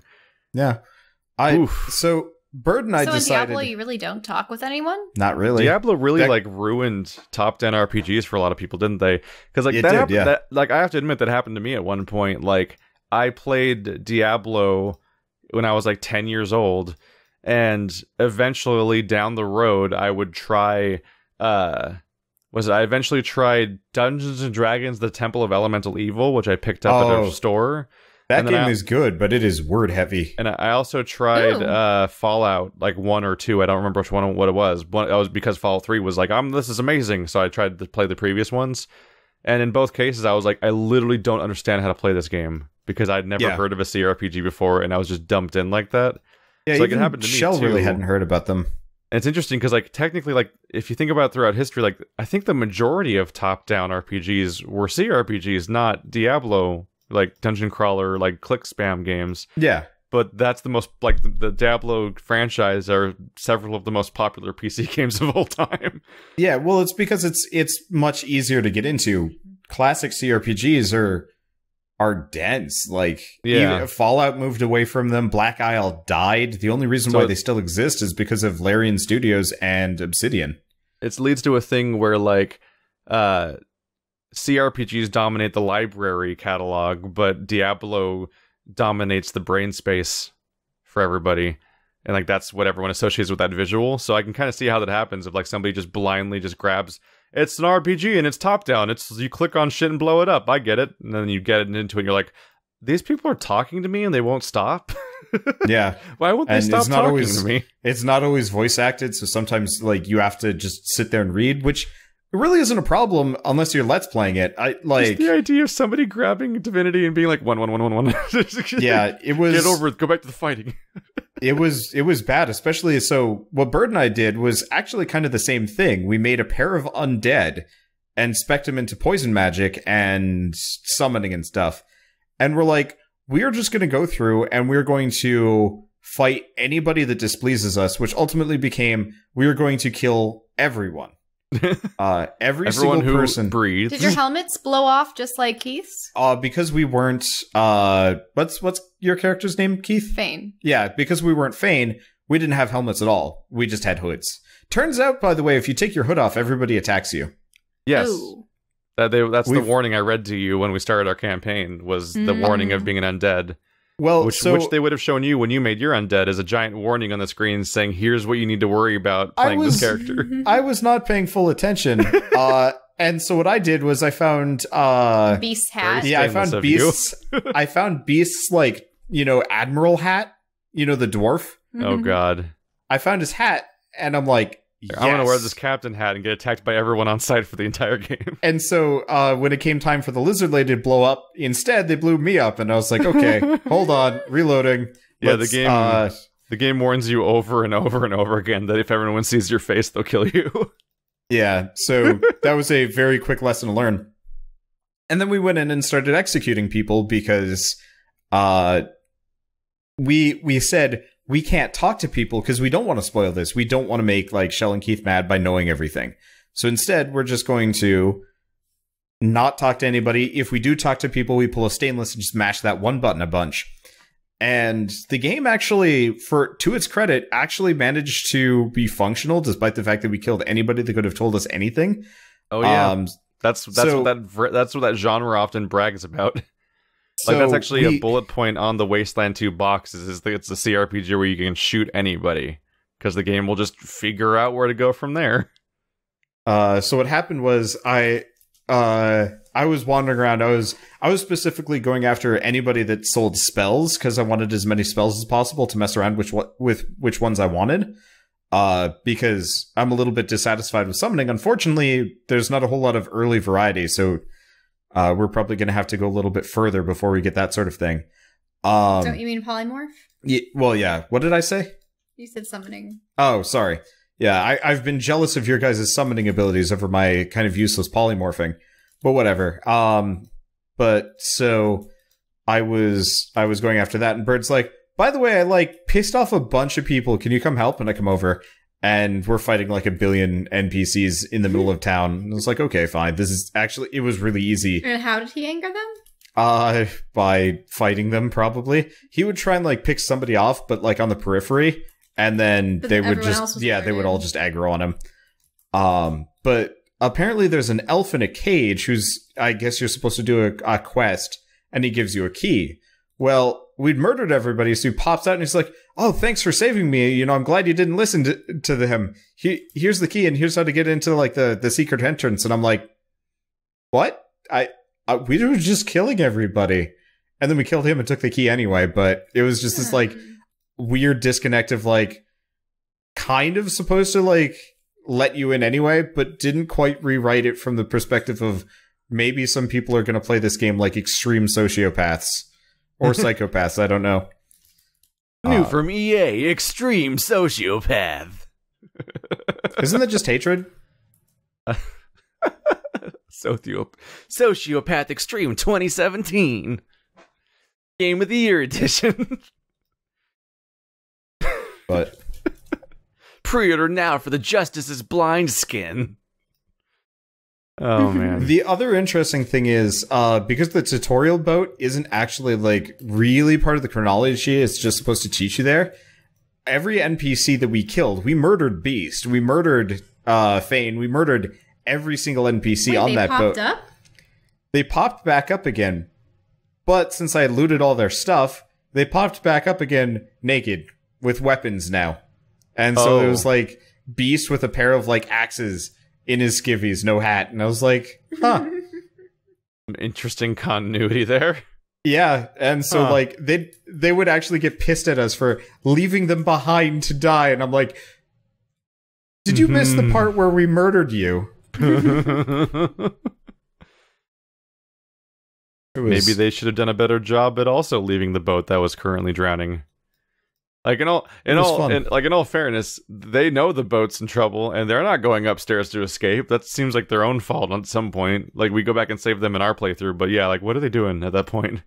Yeah. Were they shackled in other means? Or No, they weren't shackled. They They just stayed below deck when we went above deck, even though we know that the ship's in trouble. And then they just hang out and fight stuff that shows up later, and you have to save them. And that's what we did. But I'm like, why are they still down there? That's a weird choice for them to make. It's the standard NPC without like actual agency, because they can't really have them move around too much, because that'll get weird. Or awesome. True. It is actually like a really good game, even from like the from the super genocide mode. Spell combos are just I don't know. I wish more games would do that. The just whole watching like all the different elements exploded with each other, like in Magicka, but in a game that actually has mechanics and things to do more so than like a Nightmare Panic scenario. Yeah, Magicka. I wonder if Magicka actually would have been a really good game if it was a turn-based. Like if it was just turn-based, like Divinity Original Sin. And it still probably would have been super broken, so I don't really know. Yeah, I don't know. I don't know if that developer is really keen on making mechanically driven games necessarily, because like they made a competitive Magicka game, and even that one was like, I don't know about this idea. They made like a Magicka MOBA, Wizard Wars or whatever. I heard it was kind of good. It was a weird choice, because there's only so much to do in the game at some point, and it doesn't really have like, at least when I played it, which I think was early access at the time, there wasn't really like mechanics. There wasn't really like RPG mechanics or progression system, so it was literally like you're just like sort of charging each other's bases a bit. It's a weird bit at the very least. Okay. Shell is going to actually nap. She is falling asleep. Should be fine. I haven't heard back from Bird on whether or not he's immediately available anyway. So, yeah. So we got an email about the last podcast, and oh, really? I don't know if you can remember what they're talking about for sure or not, because I'm a little foggy trying to remember. Andrew Kantz asks, in your most recent podcast, you asked, it's the other stuff. In your previous episode of the podcast, the group indicates that some YouTube channels have sold out. Care to elaborate? What activities do you see them engaging in that I overlook? Do you remember the conversation we had? Because I don't remember this specific conversation, but I think I know what I was talking about, because we've kind of mentioned it. I'm not gonna let's not do names, because names are always bad. But a common thing that YouTubers are kind of going for are aiming for like picking up games that are going to be really popular amongst like younger audiences and playing them like extremely hyped for like an episode or 3, and then moving on, because ultimately the game wasn't very good to begin with. They're just like, we got to find the next sort of pandering. Yeah, the next game that will bloat my channel with more views and just more or less hop from one to the next. There's kind of an incentive system built into YouTube, in just that like Wander and I have both experienced like giant growth spikes at some point in the past that were related to like a specific game at a specific time. And once that happens once or twice, it kind of like a YouTuber will often try to hunt that actively all the time. Well, yeah, it's addicting to grow your channel, and it's also painful when it's slow. Career maker. Yeah, absolutely. I mean, I would say Holy Potatoes, Weapon Shop, Scrap Mechanic, and Fallout more or less made my career in this. Obviously, there's a lot of other games that have helped, but those were the 3 biggest growth spikes after like Vagante and Catacomb Kids. But they single-handedly eclipsed everything else. And like now that I don't have Scrap Mechanic, I don't have Fallout like I used to, my channel has slowed down considerably. And so I can totally see why people would want to chase that specific thing as a business maker. And like I had a restructure on my channel at one point where I specifically chose to like, no, I'm going to like finish things I start, but I'm also going to make my schedule a sane thing overall. And the thing that pays, the thing that ends up falling off when you do those two things, if you're going to be like, I'm going to restrict it so I'm only making this many videos per day, like a sane person would, but also I'm going to finish the things I start, is that like you can't start anything when it actually comes out immediately. And like, so like a lot of the channels that we talk about are channels that instead do the exact opposite of what I do, which is that they they make X number of videos per day like I do, but instead of caring about finishing stuff, they instead only play the hype nonstop all the time forever. And like there's a weird feeling of like the channel kind of losing its identity as it just focuses entirely on chasing every possible trend at all times, because you don't know what game's going to take off and which game's going to be the career maker for you, or which game's going to be a huge takeoff success video. So you're just going to make a video of every game that comes out that day and then drop it immediately to make the next one. There's also kind of a critical mass, I would say, where you get, like, for example, if you're on YouTube and you're looking at thumbnails and you'll see like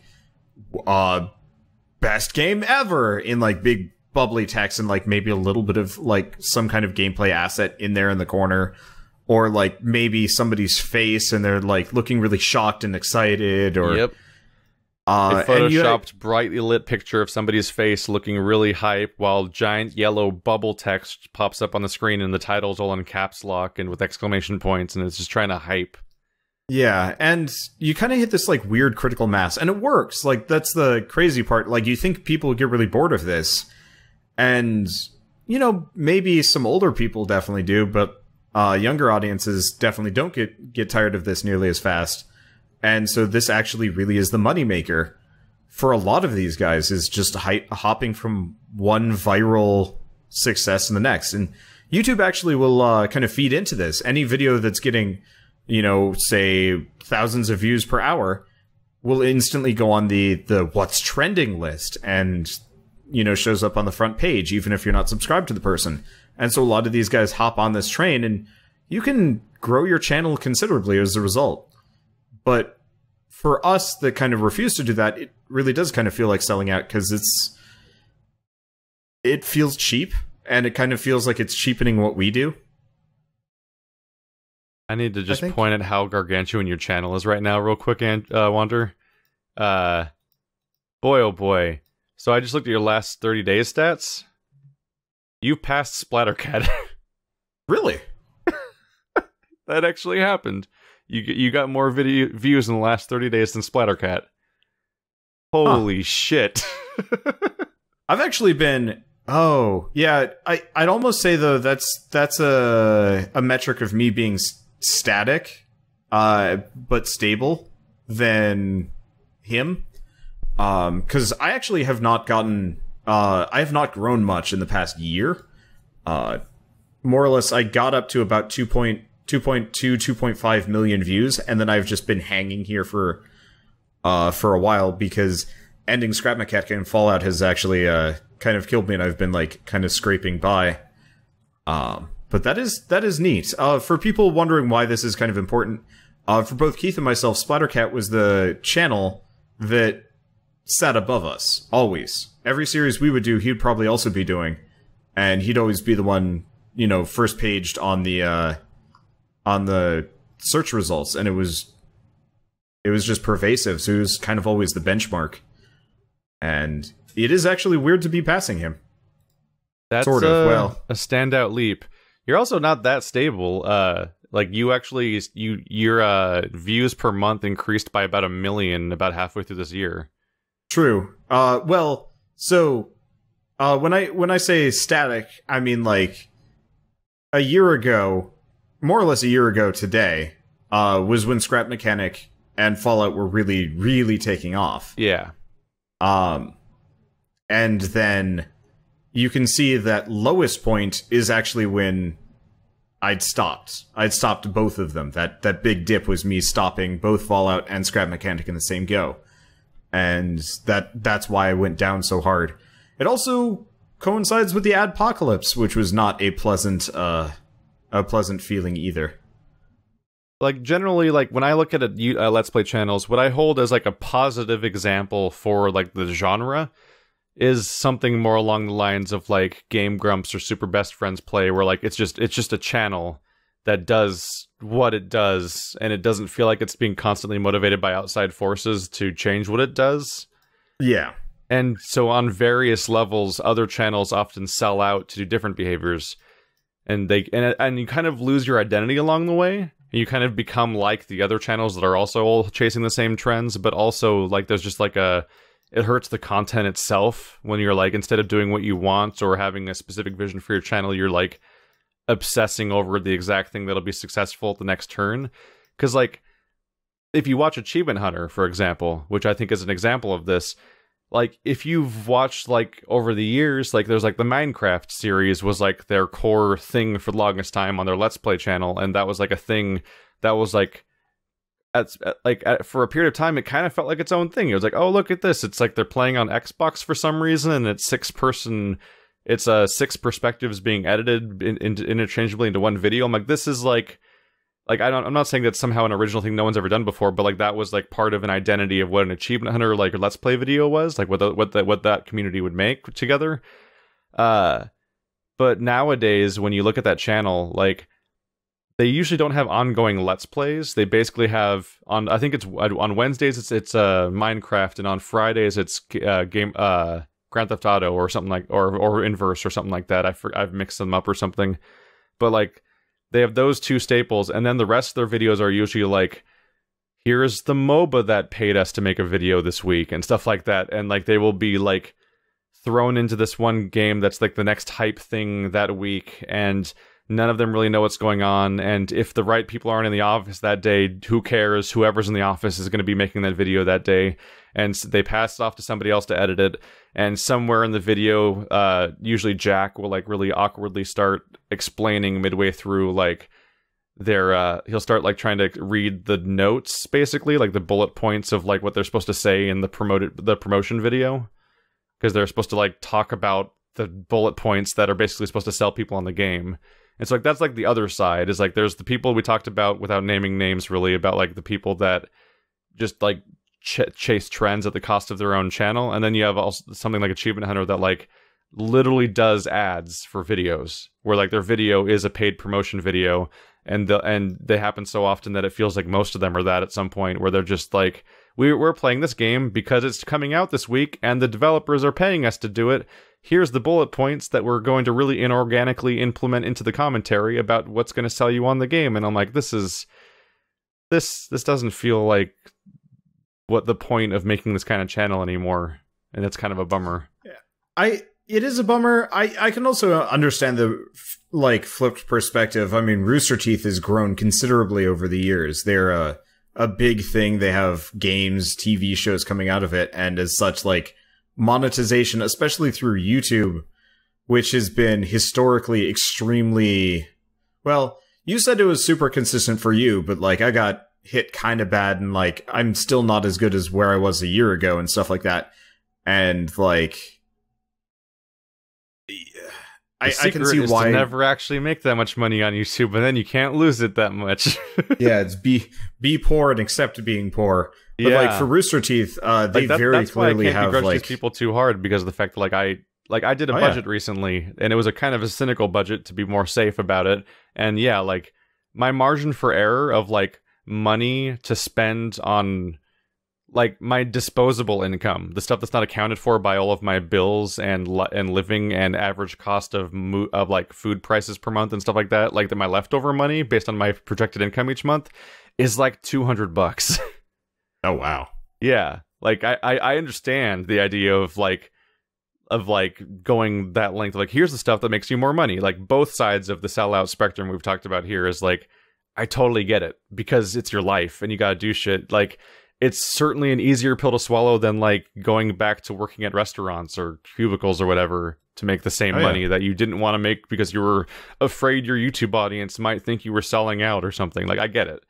Although I still recoil every single time somebody tries to get me to do an ad, which has been every single time. I'm like, I just don't respond.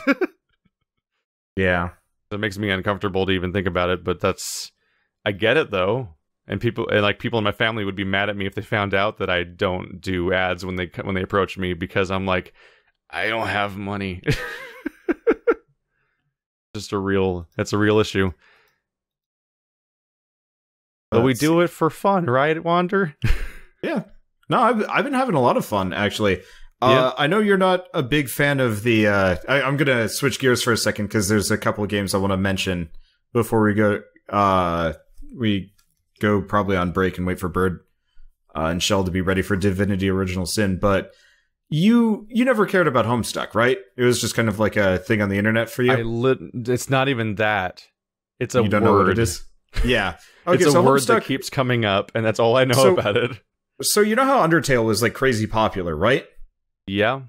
So Homestuck was the progenitor for what Undertale was. The guy that made Undertale was one of the guys working more or less on Homestuck. He did a lot of the music and stuff like that, but he like literally would hang out at the creator of Homestuck's house. And so they kind of fit into that same genre, not genre. They're completely separate products, and but it's still kind of the same target group and evokes similar feelings. And so Homestuck was like this lengthy webcomic. I think it spanned like almost a decade or something like that. I read it throughout college, and like when I picked it up in college, there were hundreds of pages of it. And then it went on hiatus, and then it came back later, and there were hundreds of new ones, and I'm like, I'm not touching this. But so in the final couple of years of working on this webcomic, which was like slowly adding like mini games as part of it, and like animations and like mini movies and stuff, it was insane. The creator, Andrew Hussey, started development on a video game, and he ran a Kickstarter for, I think it was $1.5 million. It was a lot of money. Really tiny divergence, but Toby Fox is younger than us. Really? He's 25. Damn. Wow. Good for him. Good for him. Undertale's like 3 years old now, isn't it, or something? Like, oh, yeah. So he was like, what, 23 when it came out or something? Yeah, 22, 23 when he put it together. I mean, it makes sense. There's a number of college grads that make some pretty good shit. But so at the tail end of not Undertale, Homestuck, they started work on Hiveswap, which is game came out this week. But thing is, they ran a Kickstarter, and they more or less gave the money to the guys that made the King's Quest game that you kind of liked. And they took that money and made King's Quest instead. Boy, oh boy. And yeah, so they took his money and ran. So he spent a couple of years more or less trying to get that money back. Because, like, you don't just pay somebody to be, you don't pay somebody to do something for you and then have them not do it. That's like, no way. And so he still had some of his own money, and I'm fairly certain like he had a fair amount from Homestuck because of its popularity. Third highest funded video game on Kickstarter history of all time. Yeah. I mean, that fan base was rabid. It actually was the reason why I stopped reading it, and the reason why I stopped going to conventions so much, because when I picked it up, I thought it was like, oh, it's this like neat webcomic with kind of dumb jokes and whatever. And then I made like a really quick and easy cosplay for it, and I got hugged more times that weekend than I've ever been hugged in my life cumulatively, and it was really uncomfortable. Yeah, I didn't like it, and I was like, okay, I'm just gonna distance myself from this because this is getting problematic. And like, these people would travel in hordes, and like, we would have artist alley tables and sell stuff, and we just have a horde of gray-skinned candy corn horned folks just standing in front of our table and like talking about their whatevers. I wouldn't pay attention. We'd actively have to like tell them to go away because they were interfering with our sales and always give us dirty looks. But so after years of kind of like pseudo development and like setbacks, they actually put out the game, and it's really good. Sort of. It's like just a point and click adventure game, but you know how like now I know not to play Hiveswap. I'd actually maybe recommend it. It's a little bit tied into... I feel like I don't want to poke this thing I don't know about that people freak out about too much. Yeah, probably. But it's actually like a charming little game because they have... so, in adventure games, you get items that you can use on something else. Very classic King's Quest style.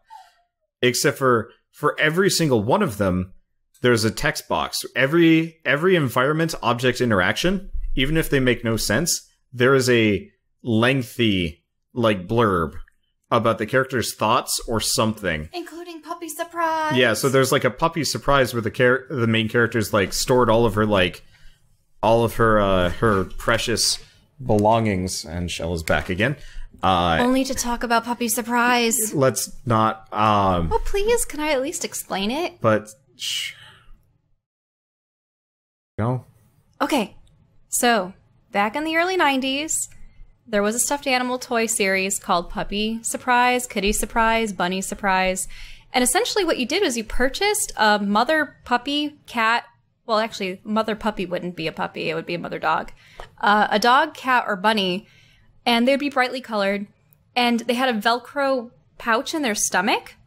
You'd open them up and you would get a randomized number of puppies, randomized gender, randomized faces, and colors. So no one ever got the same puppies, kittens, bunnies inside their Puppy Surprise. Yeah, that's what it was. So I was just ecstatic when you were, scrounging around her room and... Yeah, she just had one on her bed where she was keeping her diary key and this, like, creepy, eldritch-looking key. And I was just like, Puppy Surprise! I had one. It was a brown dog, and it had 4 puppies. Oh, yeah. I literally opened the first image on Steam, and it's clearly there. Yep. But I guess I just really enjoy having this more or less super easy, relaxing adventure game with so much insane environmental detail that you can click on for more insane environmental detail. Written out in lengthy words. Didn't they have movie posters on the wall of like the never-ending story and stuff? But they had them change titles. They had fake ones to avoid issues. So they had, I think the story never ends. Yeah, the never-ending stories one was like it never ends or story never ends or something like that. They had that in Observer. When you get to this one guy that's obsessed with werewolves, you get into his room and it says a vegan werewolf in London. I actually just watched An American Werewolf in London a couple days ago. Had never gotten around to it. It was interesting. But, so, I don't know, Hiveswap was surprisingly good for an $8 game. Though, I think it's like total going to be about $32 because I think it's split into 4 acts plus some kind of sequel. And comments are claiming it's like 2 hours long. Yeah, well, it's longer than that if you actually, read everything, because I want to say 2 hours into the game, and I think I'm in the 4th room. I have not moved very far. It's one room for half an hour. Yeah, it's a lot of work. And it turns out that I've been missing things, because for the first episode, I didn't even know you could click on everything with everything else. I was just clicking on the environmental details and moving on. I didn't try putting the diary key on everything. Except for you also get tap dancing shoes, ballet shoes, and a flashlight. And apparently you can click on those and then click on everything else for even more details.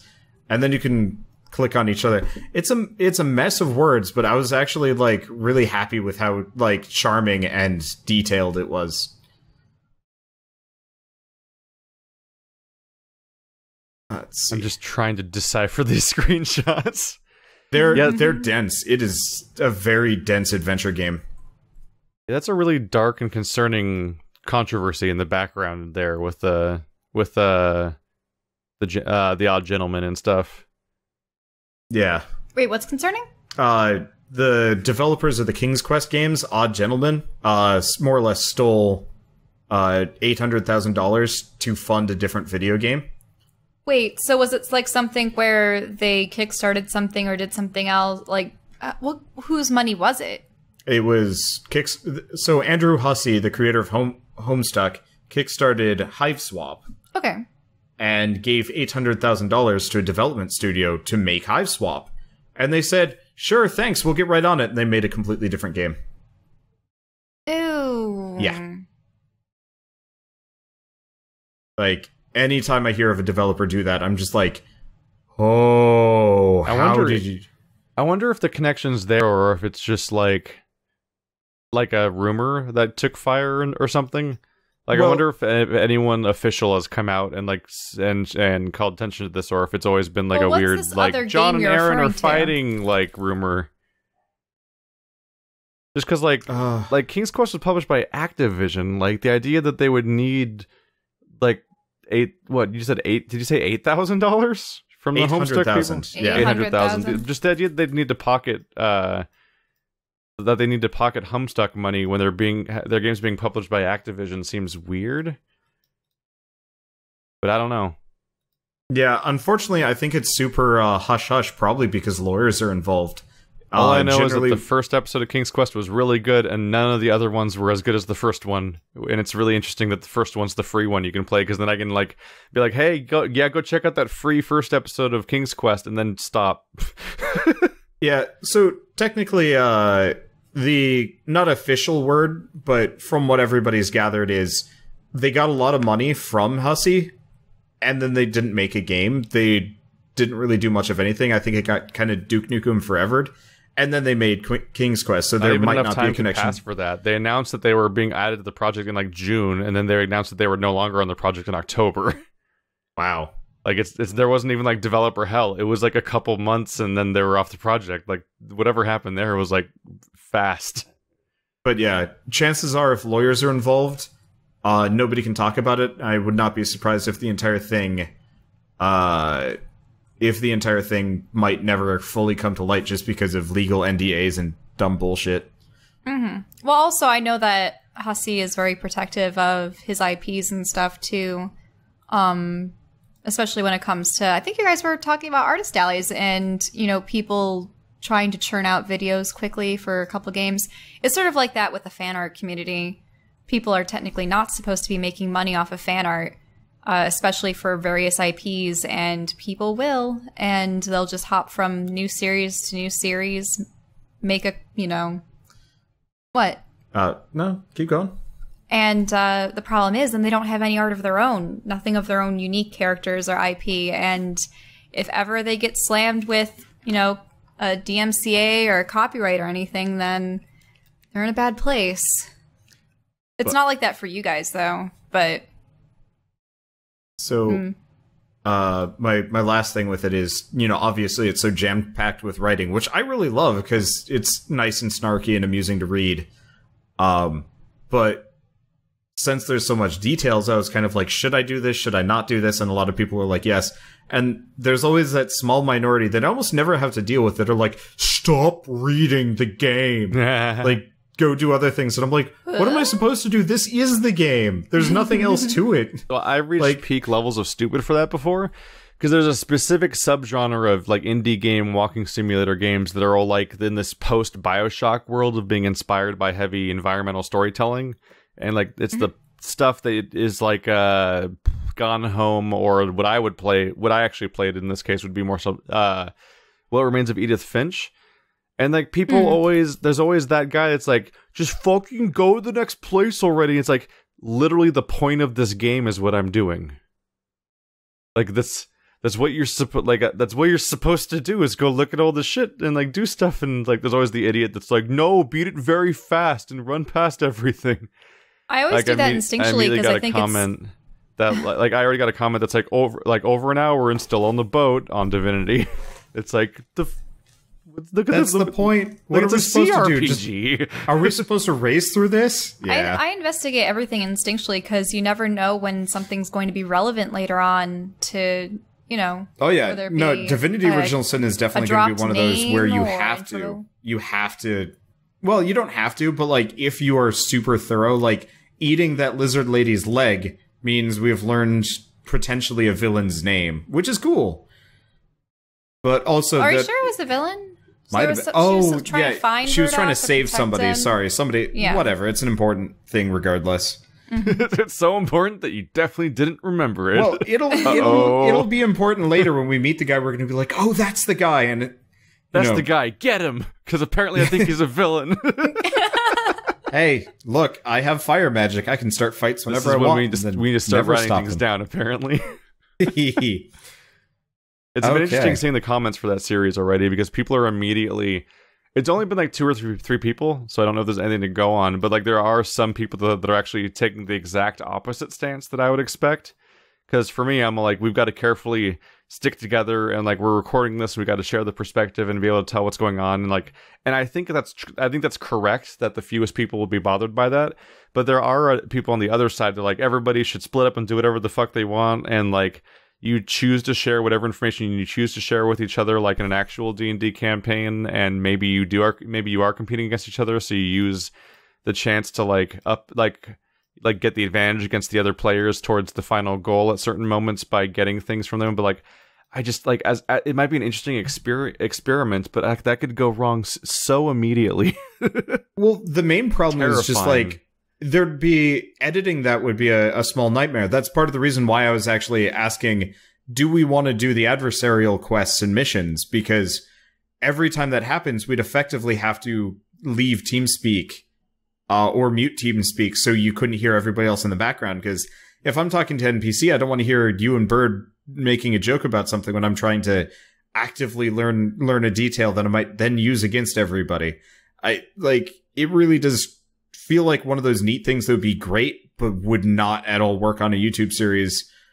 Yeah, it's one of those things where I'm just trying to think of like what, like it's hard to make a call because we don't know how it works until you already know how it works, at which point it's already spoiled. So it's like, yeah, it's hard. I think it wouldn't be a problem if we were just playing as friends that weren't trying to like commentate over the game and make a series on it. But because we're trying to make a series on it and like have it be presentable, if one person is going around gathering all of the details and like not cluing anybody else in, it's inherently going to detract from the experience of everybody else. Yeah, because there could be like hours of wandering around, encountering NPCs whose quests are already done, and stuff that's already taken, and like things that are destroyed, and like it could be so like. It's one of those things where, like, it's almost like the only way to handle it would be to have, like, almost like we'd have to agree to record at the same time, but not in communication with each other, and we'd be specifically playing separately from each other, then giving all of our hundreds of hours of footage to somebody else for them to do the multi-perspective camera editing that highlights the reality show style drama from the multiple perspectives of how different things affect different people. Like, holy crap. Yeah, I don't think we can handle that. I don't think it's worth it, and I think it would get really frustrating. Maybe if we were like local with each other, that could work. But even then, you'd essentially need another person who already beat the entire game to have some idea to give us the advice of how to play the game and to make the adversary thing even work. Because we don't now, like we literally have no way of knowing how any adversarial stuff works at all. Like, yeah, no we haven't played enough into it to see.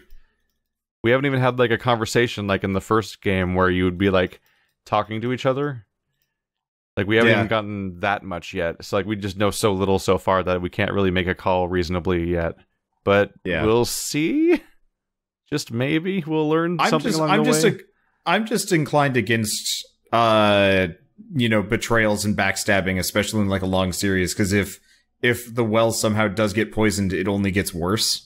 I'm just wondering, like, I don't want to actively spoil any of it, but I'm wondering how it ends. Like, do we get to this entire quest line together as a group, and then at the last minute, it's like the end of a Castle Crashers level, like everyone just dukes it out for the final victory? I mean, that would be amusing. I would actually be fine with that if we get to the very end, and then it's just like, by the way, now you get to pick who it is, and it's not like the person that has been most like meritorious through the entire game gets it. It's just like, sudden deathmatch, good luck, go.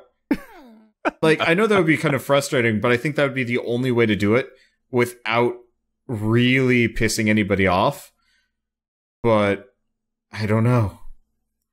We'll see. I just don't like games that inherently pit you against your friends unless the entire point of the game is to pit you against your friends. I like playing co-op for co-op. Yeah. The good news is we're so early on that we really don't have to worry about it yet, because we're still like literally learning what the story is of the game, let alone what to do. Watch us start playing in the next 10-15 minutes, and then it's just immediately like, by the way, backstab your friends. It's like, We'll see. I'm wondering to see if like any 4-player dialogue will pop up at some point, like it did in the previous game, and that might affect some. Bird and I ran into 2 of those. We just ignored them. We just mashed the button and walked away. All right, well, then I guess it will come up. All right, guys. Well, this has been the latest podcast. Thanks for watching. I think we're ready to get going. I see Bird waiting in chat. I see him lying in wait. He has returned with a maybe progressively in the future, over time, less sick bunny, perhaps.